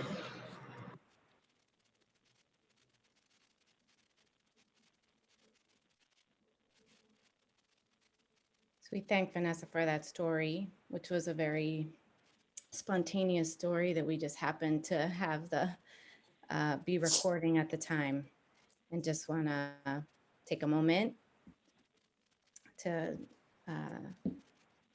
connect with that story for each of us in whatever way, and we'll continue. Thank you, Vanessa, for your story. We all appreciate how much Vanessa's story helped us with this work. Our work launched in March, but we were interrupted by the pandemic. We reconvened in early May and began to build knowledge together, share our experiences, gather context, and begin to figure out what we needed to find out from the community how we could want what we need to and how we wanted to go about finding it. We began by conducting community conversations via Zoom and out safely on the streets, one-on-one and in small groups. Later, we used our initial conversations to create a community survey that we launched in late August that helped us to invite participation more broadly.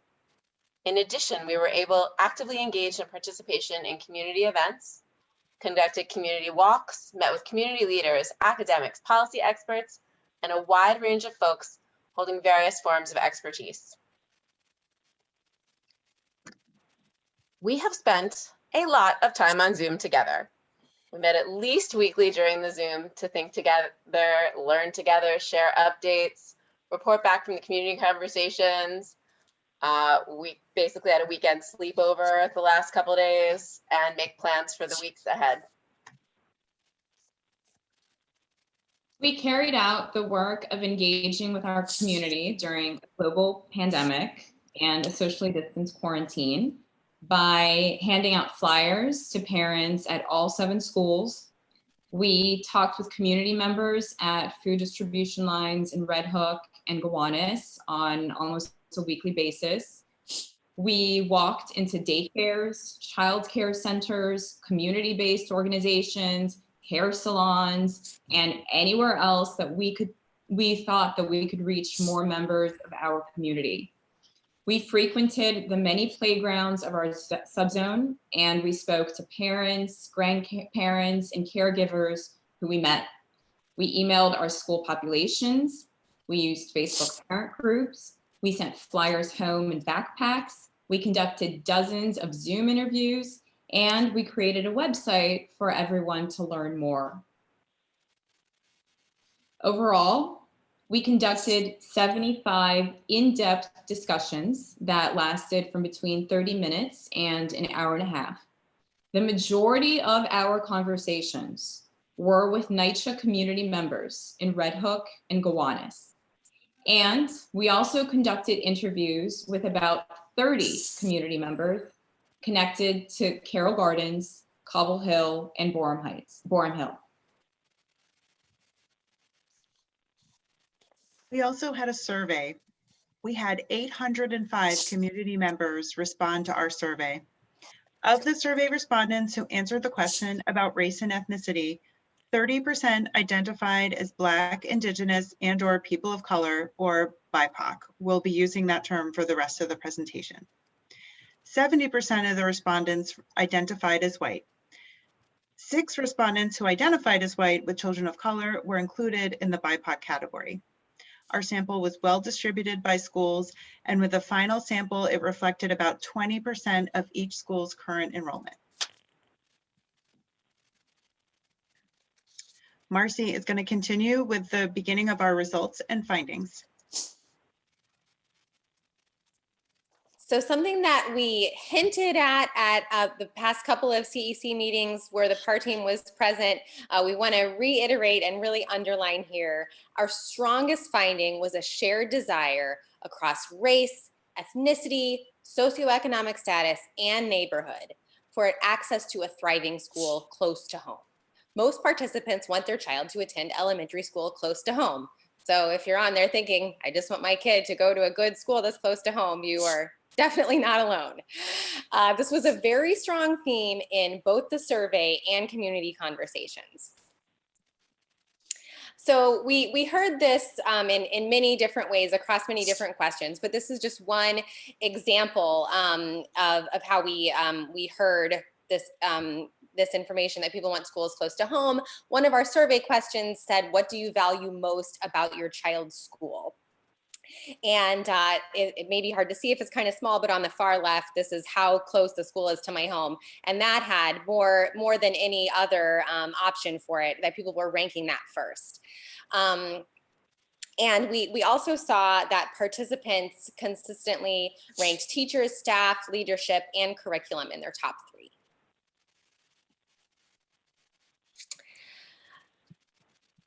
More about access to a thriving school close to home. So we wanted to first say, well, how close are people currently to home? And we found that 54% of BIPOC and 66% of white participants reported that they currently have less than a 10-minute commute to their child's school.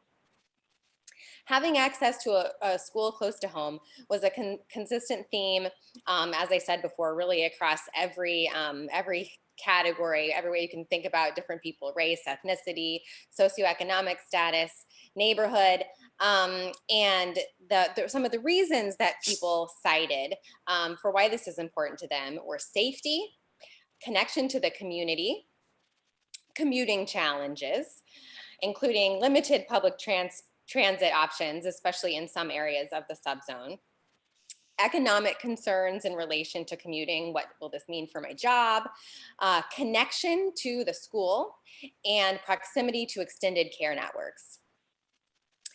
Residents of NYCHA developments in Gowanus and Red Hook also reported historic and intergenerational connections with community schools as something that was important to them.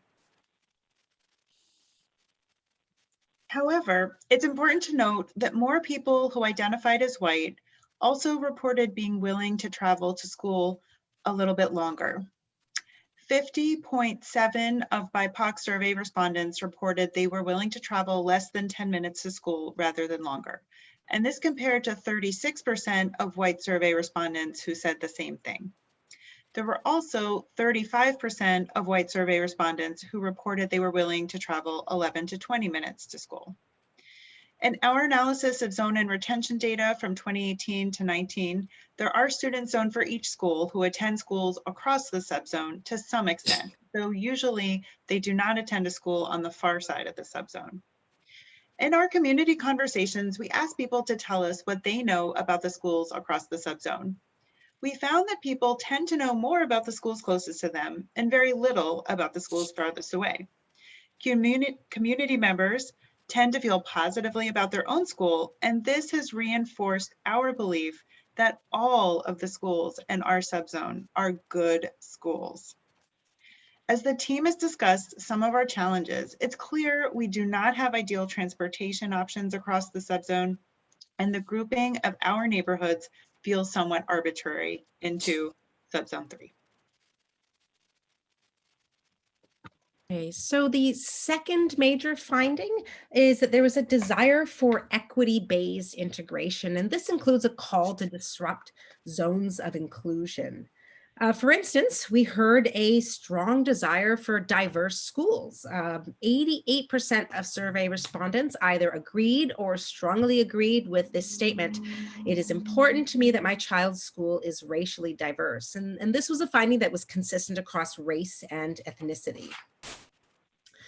When we asked about the purpose of public schooling, a strong theme was a vision for public school as free, quality, and accessible education for all.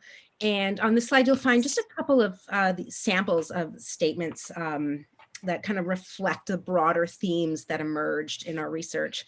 For instance, one PS32 parent said, when asked again the purpose of public school, to give children of low-income families as good quality education as those who are in districts with higher income or privatized schools, giving all children a great start to their educational life and building a strong sense of who they will be in this world. And a PS15 parent who was zoned for 29 said, to provide high quality, equitable education that emphasizes cultural awareness and sensitivity and a responsibility towards our communities. I should also note that families in the Gowanus, Wyckoff, and Warren houses reported attending their zone school and outside of their zone, especially between PS38, 32, and 261. They reported a desire to maintain access to these schools, again, 38, 32, and 261, with attention paid to issues of integration and equity within the schools. We did not find that BIPOC community members from Red Hook express a consistent desire to attend PS38 or PS29. However, I should add that all community members did express a desire for all schools to be accessible to all children.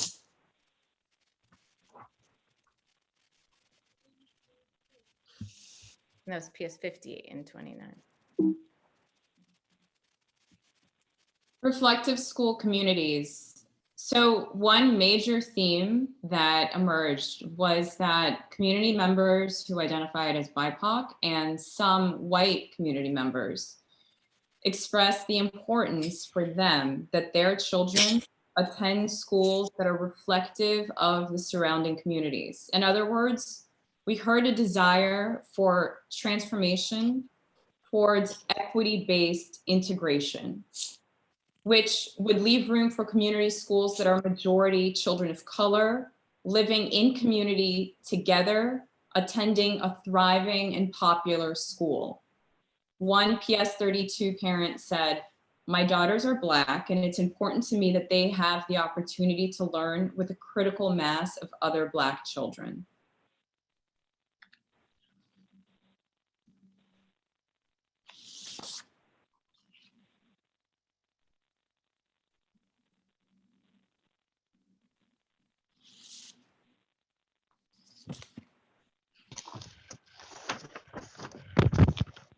Yes.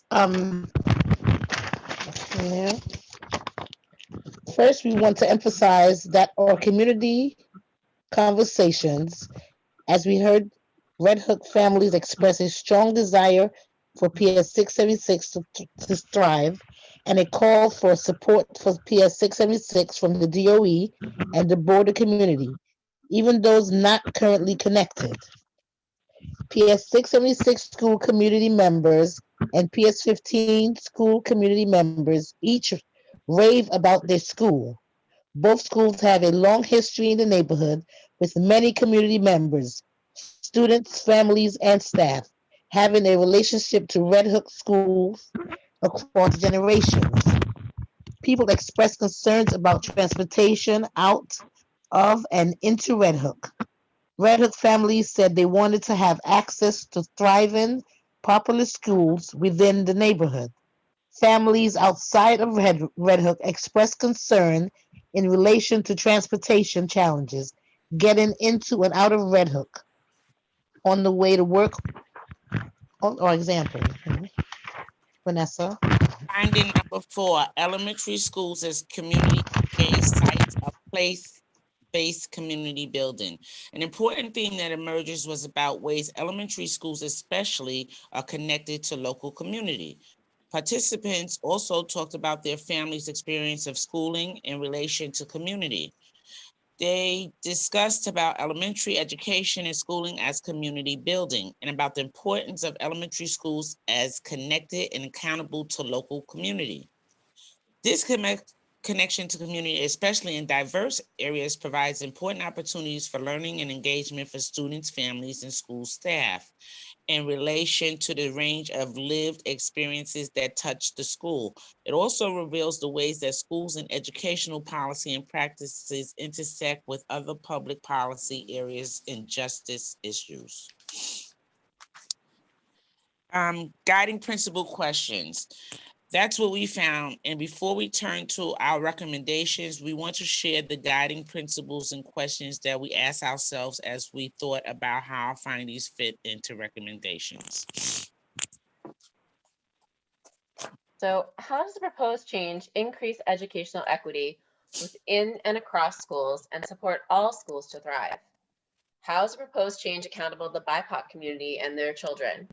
In what ways does the proposed change support each school to be accountable to building equity-based integration in the neighborhood and zone in which they're located, in the subzone, and even the district? Some important considerations before we begin our recommendations. We see rezoning as only one lever, and it should be considered a start of a comprehensive effort to increase equity and integration between and within schools. We use the term integration in line with the 5 R's discussed by Matt Gonzalez earlier, as put forward by Integrate NYC and the School Diversity Advisory Group. These include race and enrollment, but also resources, relationships, restorative justice, and representation. Lastly, we recognize that rezoning is within the purview of the DOE Office of District Planning, the CEC, and District 15. However, our recommendations call for public policy to be responsive to and reflective of how community members experience their daily lives. The work of integrating schools in terms of making school populations more racially and ethnically diverse should not rely on people of color doing the majority of traveling outside of their home neighborhoods. And when traveling is necessary for any population, then all city agencies need to respond. So in order to achieve our recommendations, we believe that the DOT, the MTA, and various DOE offices outside of the district planning office are accountable to our recommendations.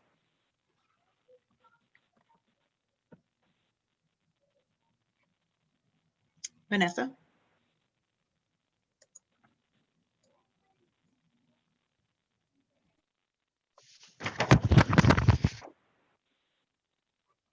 Hello. Oh, sorry. Here are our initial recommendations. PS 676 should be centered in any rezoning.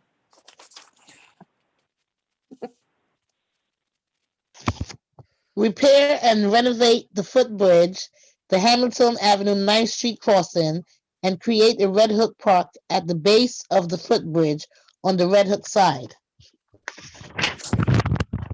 We should cheaper after each one.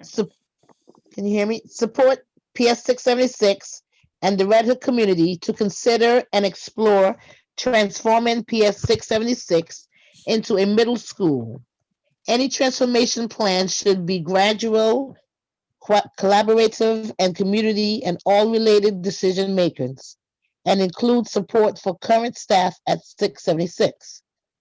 We have some questions to explore with Red Hook and PS 676 and questions for the CEC and for the DOE that we would like pursue before expanding on this recommendation.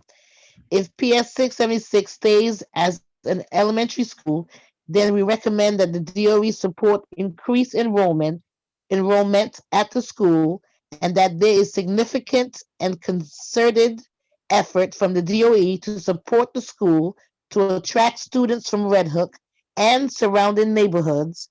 We recommend a process that could include identifying community partners and community resources to partner with the school. Natasha?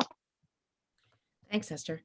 So one of the core visions for the D15 PAR project work has been to support enrollment of schools across the sub-district that are often underutilized. So PS 38, 32, 15, and 676, as well as increase access to schools in our sub-district for our historically marginalized students. So particularly for PS 29, 32, 38, 58, and 261.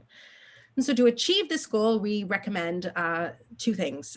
First, implement a plan for all schools residing in the sub-district that gives priority to students eligible for free and reduced price lunch, multi-language learners, students in temporary housing, NYCHA residents, and students with disabilities. And second, enhance equity and access for other District 15 families who live outside of the sub-district and meet priority criteria if there are seats still available. If PS 676 transforms into a middle school, ensure that families currently zoned for PS 676 have access to PS 15. We also recommend establishing an equity council to address inequity more comprehensively. We recognize that this can't just be about moving bodies around, and it can't just be about changing the enrollment rules. So this equity council would include members from parents, students, educators, and a DOE representative, as well as support from community-based organizations to establish an ongoing commitment to equity and integration as per the recommendations made throughout this PAR process. This would include a critical consideration of school budgets and fiscal equity, including the relationship between PTA funds, educational equity, and an exploration of potential partnerships and solidarities across schools that could disrupt inequity. Given its central and pivotal location, we would like to invite Brooklyn New School to join in this local work and think through its current enrollment and admissions practices in relationship with local communities, especially Red Hook and Gowanus NYCHA developments. We would resource each school to develop a plan of action for school-based racial justice and equity work to ensure each school is prepared for a diverse learning community. Support all schools in outreach efforts to increase awareness for priority eligible out-of-zone students. And we could do this by establishing a family resource center to carry out this work. We should also critically consider issues of equity and integration within each school in relation to specialized programs like G&T and dual language, school discipline practices, to transition to restorative justice practices, staffing, hire more BIPOC teachers and staff, support culturally responsive and anti-racist curriculum, support for schools ELA work that would be rated and reviewed by a BIPOC panel before implementation.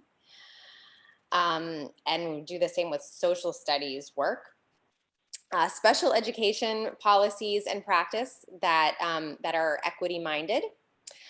And we should interrogate issues of inequity in relation to any admission screens and in relation to testing.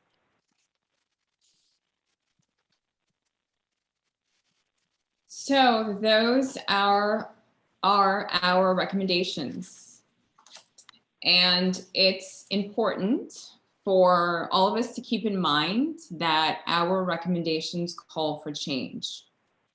We hope that change will happen. And we hope that we can all come together, excited to be part of that change. As a reminder, we are committed to centering the needs of people who have long been excluded. We want to reiterate our strongest finding is that across this subzone, there is a desire, a very strong desire for access to a thriving neighborhood school close to home. Now, as to the how of meeting these recommendations, we recommend that the DOE prioritize a percentage of seats at each school for students who qualify for free and reduced lunch, students who are multi-language learners, students in temporary housing and NYCHA residents, and students with disabilities, and that these seats are given first priority in the admissions process, followed by a defined geographic priority. Our findings are complex, and in our work, we have found that there is no simple shared zone and no simple shifting of zone lines that will achieve our recommendation. Next steps, we are exploring in detail with all decision makers, community members, and stakeholders around our recommendations, around manifesting our recommendations. Finally, we want to thank the many forms of support that have made this community-based process come together. Thank you to Superintendent Scott. Thank you to the CEC. Thank you for all the D15 people who have been a part of this. Thank you to our community. This has been a journey for all of us. It's been impactful. We've been passionate about this. We are mothers, we are grandmothers, and we have come together for our goals, for our children, for your children, and for all of the children of our district. Thank you.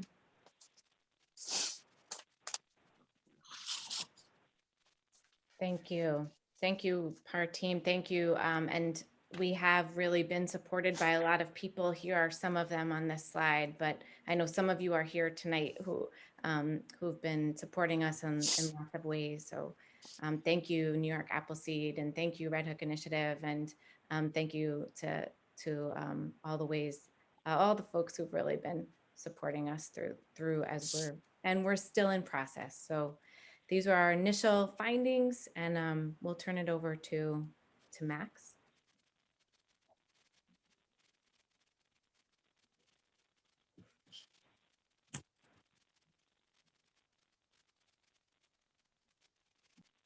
Hi, everyone. I'm actually going to kick it over to Camille or Katia around some potential time for question and answers, and just want to thank the PAR team for their absolutely exceptional presentation and all their hard work. And for those that don't know me, my name is Max Familian. I work in the Office of District Planning, and our office kind of helps lead the way in collaboration with superintendent around rezonings. Thanks, Max. So we want to get to as many questions as possible, and we know that we're behind schedule a little bit, but I want to make sure that everybody gets their questions answered. So probably at this point, the best way would be for everybody to just write any questions that they have in the chat. And then Katia, would you just please, read them out as we go? Does that make sense?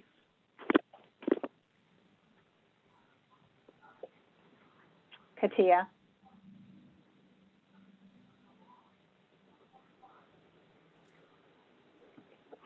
Katia, are you having a problem with your volume again?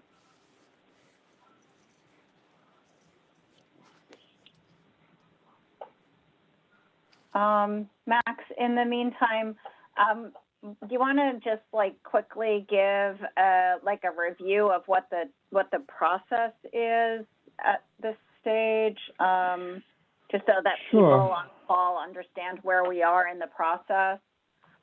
Yeah, and I see some questions in the chat that kind of connect to that, which is probably what you're getting at. So I think, the idea here is that the recommendations that the PAR team has made, as they sort of mentioned, there are ways in which the how of this can be done in different ways. And so the recommendations that they made in terms of supporting enrollment at certain schools and admissions priorities in certain schools and having a defined geographic priority, it's going to be, on the DOE, on us to take those recommendations and continue to work collaboratively with the PAR team, CEC, superintendent, to come up with a draft plan. So I know there's a lot of questions about, well, when are we going to see a map and what are the specific boundaries going to be? And we were waiting for this part of the process. We wanted to make sure that the PAR team had the time and resources to be able to do their full work, and it is still in process. But these initial recommendations that have been put forth are very, very helpful in developing a potential plan.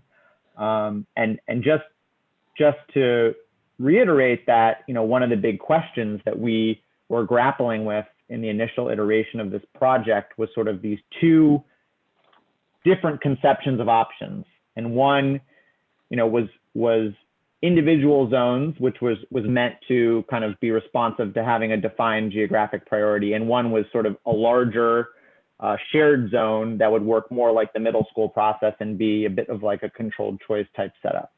And so, I don't want to speak for the PAR team, and Maddie or anyone from the PAR team feel free to follow up this point. But I think that one of the big findings is that in one way or another, there's a desire to have defined geographic priority. And so that's an important finding, and one that we will use to think through a plan that is responsive to recommendations that have been made. So it seems like Katia got bumped off the call again. I will just start reading from the chat. I'm going to start at the question at 8:45 from Helene. Is there anything to share about the real boundaries of the rezoning? Not as of yet. That would be a next step in this process. And I just want to shout out that there's lots and lots of compliments for the PAR team in the chat. Okay, so Moti is asking what's the zoning recommendation? So I don't, that the question, the way it's asked is a little bit unclear, but I would say that, in the presentation, and I encourage folks to look at it, there were certain recommendations made for each school. So schools where, there's a desire to support enrollment would correlate to increasing the defined geographic priority or defined geographic area for that zone. So that's sort of how we're interpreting the recommendations. And the specificity of sort of which admissions process is going to happen, or what the map will look like, will be a next step in the process. Okay, and then from Amy, she is asking, are the zone lines going to stay the same as they are now? The intention is still to rezone. And I guess let's just give some clarity that like everything would stay the way it is until the point that we have a vote, and it would theoretically be in the school year of what? Like which school year right now? That is also still remains to be an open question. Again, we wanted to see what the results of the PAR process were, and what some of the recommendations were. As Superintendent Scott mentioned earlier, there currently is not a defined timeline for the admissions process, even for next September. That is something that, due to the impact of COVID, is still uncertain. So that's also playing a role in us being a little bit uncertain about what the timeline might be. So I know people are anxious, and I understand it's been a long process, and people want to know what the timeline is and what the specific map is, and we will get there, but we're not quite there at this time. Yeah, and I just want to recognize Joyce's comment, which was basically what you just answered. What is the timeline for any implementation? Okay, and then Nicole, I think you had your question answered also about explaining the impact for admissions for next year. And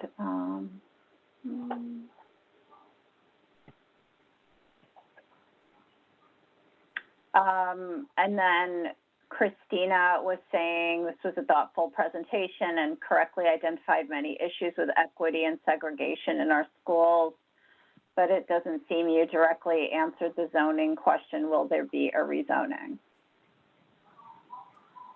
Can I speak? Maddie.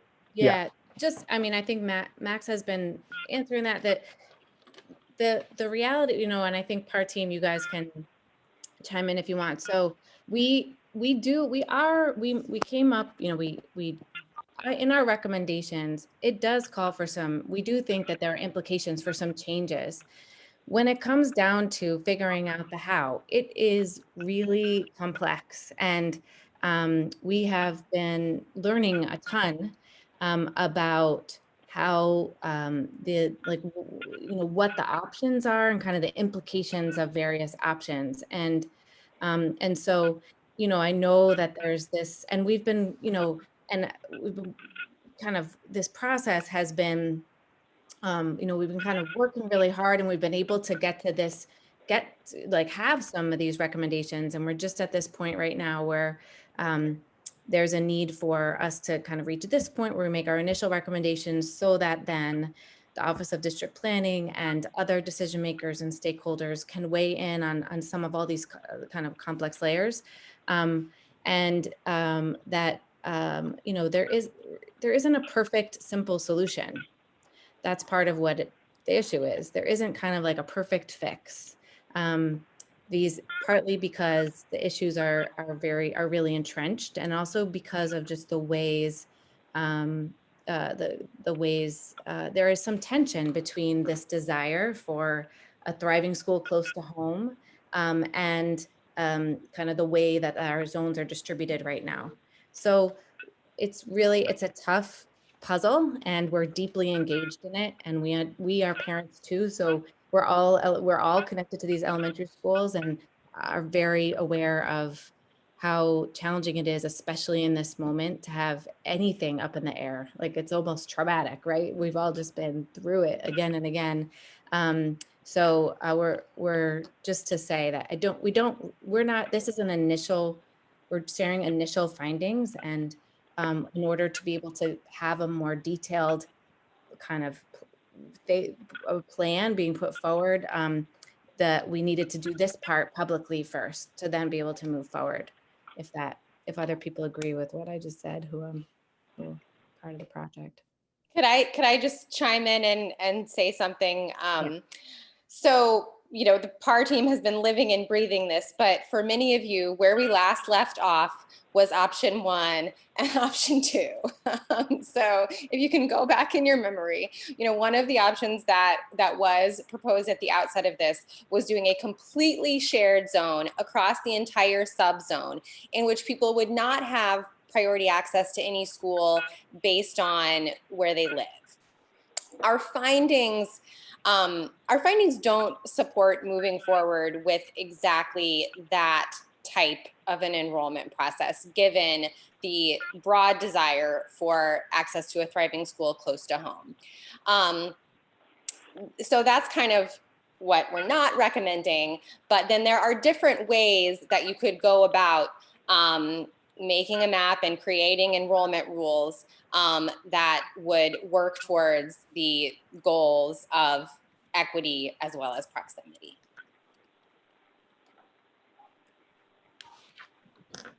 I hope that provides some level of clarity. Thank you. Claudia is going to be taking over the question. Thanks, Camille. Just for transparency, I'm picking up, I think we've covered the questions up until Milton said he addressed at 8:48. The question was, would the priority for students with disabilities be accompanied by funding for staffing and training, such as special ed teachers, training for gen ed teachers, or services like OT/PT speech, to make it truly equitable for all students and their ability to access their education? Yeah, I wanted to tie it in because a few down, just to keep it in the same theme, that there was Lydia had asked at 8:52, there had been sort of cases of pilot programs at the 3 unzoned schools, so Children's School, Brooklyn New School, and PS33, and whether that could be tied into knowledge around this, if the PAR team had been able to get feedback around those schools for that specifically. For the Great, I can answer those. So thank you for those questions. And the question about resources for students with disabilities, but also connected to other pieces of our recommendations is a really important question. So it's great. We know that in order to make real our recommendations, it will require resources. And that is, I think that one of our work is to make these recommendations. And then I think your question is great. And we should sort of, that should be a question that after this evening sits with the district and the DOE to think about how can we live up to these recommendations? So we are calling for resources, and we agree with your question there to ask that more specifically. Okay, so what will the resources be? And then in terms of raising up the examples of those PS 133 in children's school, yes, we have been, especially in terms of PS 133, we've been New York Appleseed has been really helpful, and they were part of. They were kind of instrumental in crafting the plan for PS 133, and we have met with them extensively and been able to really benefit from their experience and their expertise. We're building with some of their ideas, and there's ways also that we're also kind of trying to, with their advice and support, kind of move forward from some of the ways that it was carried out in the past. And then we also we found it really helpful to talk with community members from school districts that have gone through somewhat similar, kind of grappled with some similar issues in other districts. So we've met with folks from District 3 and District 1, and those have been really helpful as well. Thank you, Maddie. I wanted to give Superintendent Scott just a moment. She wanted to make an announcement. Oh, you're muted. I'm sorry. I just wanted to tell you really quickly. I had said we were waiting for information from the Situation Room as to the closing of PS 29. And we were informed at 8 o'clock that they are in fact closing until after Thanksgiving. Thank you. That was brought up by someone. I'm losing the name at the moment in the chat as well. So thanks for that final update. Camille, do we want to ask for an extension on time? I think we're filled up on our time right now, but I think there's a good amount of questions that we could maybe allot 10 more minutes or 15. What would be appropriate? I guess did any of the CEC members have questions or comments for the chat?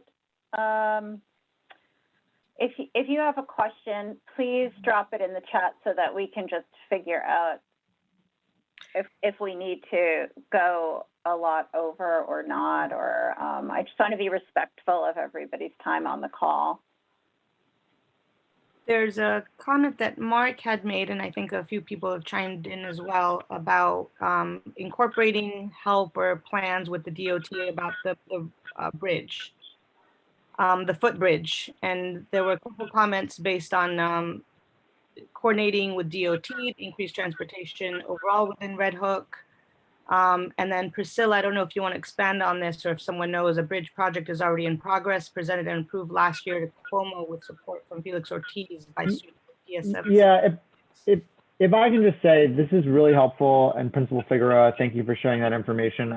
We had actually started digging into this and weren't aware of that. So I think what we're going to try to do as a next step is follow up with the different folks on this chat who seem to have some more specific knowledge about what's been done, and work with Ortiz's office and try to figure out what the status is. And then once we have all of that information, then I think we'll be in a better position to be able to advocate and respond. So we'll definitely take the lead on that.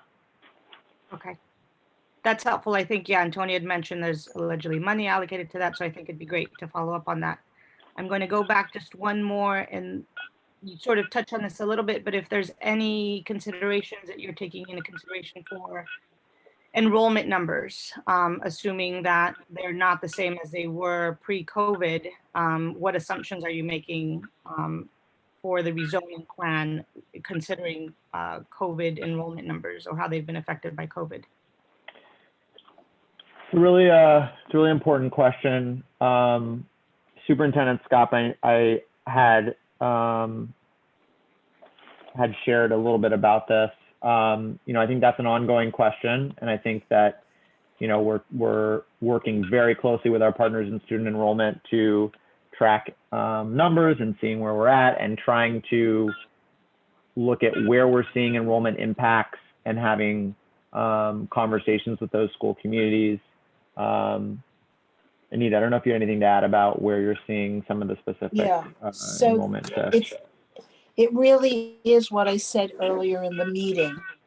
The places that we're seeing the highest loss of enrollment are our most affluent families who could afford to move their children out of New York City. Some have gone to summer homes, some have gone out of state and have put their kids in private school for the year. But as I said earlier, there is an expectation that they will be returning. So to be honest, the numbers are very fluid, and we really cannot say that what the numbers are.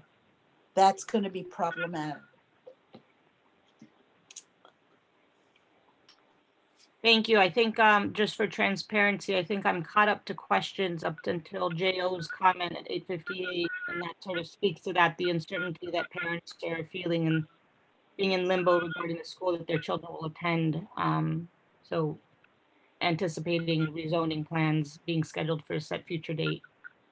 I'm trying to scroll down. Please let me know if I've missed one. Denise was asking what the immediate next steps are. How do we move ahead with planning?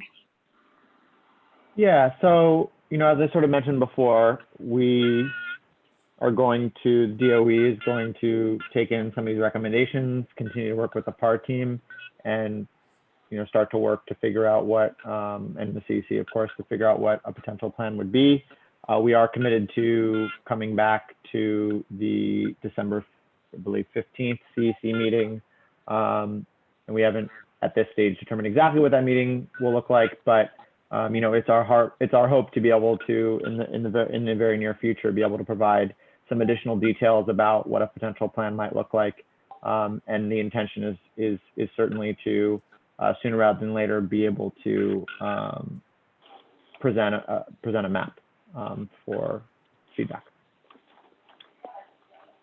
Thanks, Max. And I think that also, hopefully, Lauren and Nicole Weber, if you're able to, I think that may address your questions too that you posted at 9:01. Going back to Lydia's at 9:01 also, has there been discussion about Title I funding and how eligibility can be affected by shifting socioeconomic demographics? PS 133 seems to be experiencing that right now. Yeah, we have talked about that. We'd also love to talk with you more, Lydia, to understand what your experience is of that right now. So if you, I will put our, we should have done this anyway before, but I'm doing this right now. We'll put our email in the chat, and that is something that we have talked about, but we'd love to hear your Yeah, I'm big on the Title I math and super curious, so I'm going to put mine in for you, Carolyn. Great. Thank you. Antonia, a member, had a question. The D15 diversity plan did not place students with disabilities in the priority group because every school must meet the student's IEP. Why were students with disabilities placed in the priority group for this elementary rezoning? So again, this is our initial findings. We're aware that middle school didn't put it in. We are really open to talking more and learning more about implications. We included it because it was feedback that we heard from some enough participants that we wanted to be accountable to that feedback, but we're interested in understanding more about the implications of that. We think there might be some more to understand about the differences in thinking about middle school and elementary school, and just understanding more about that. And why in the middle school process they decided not to put that in.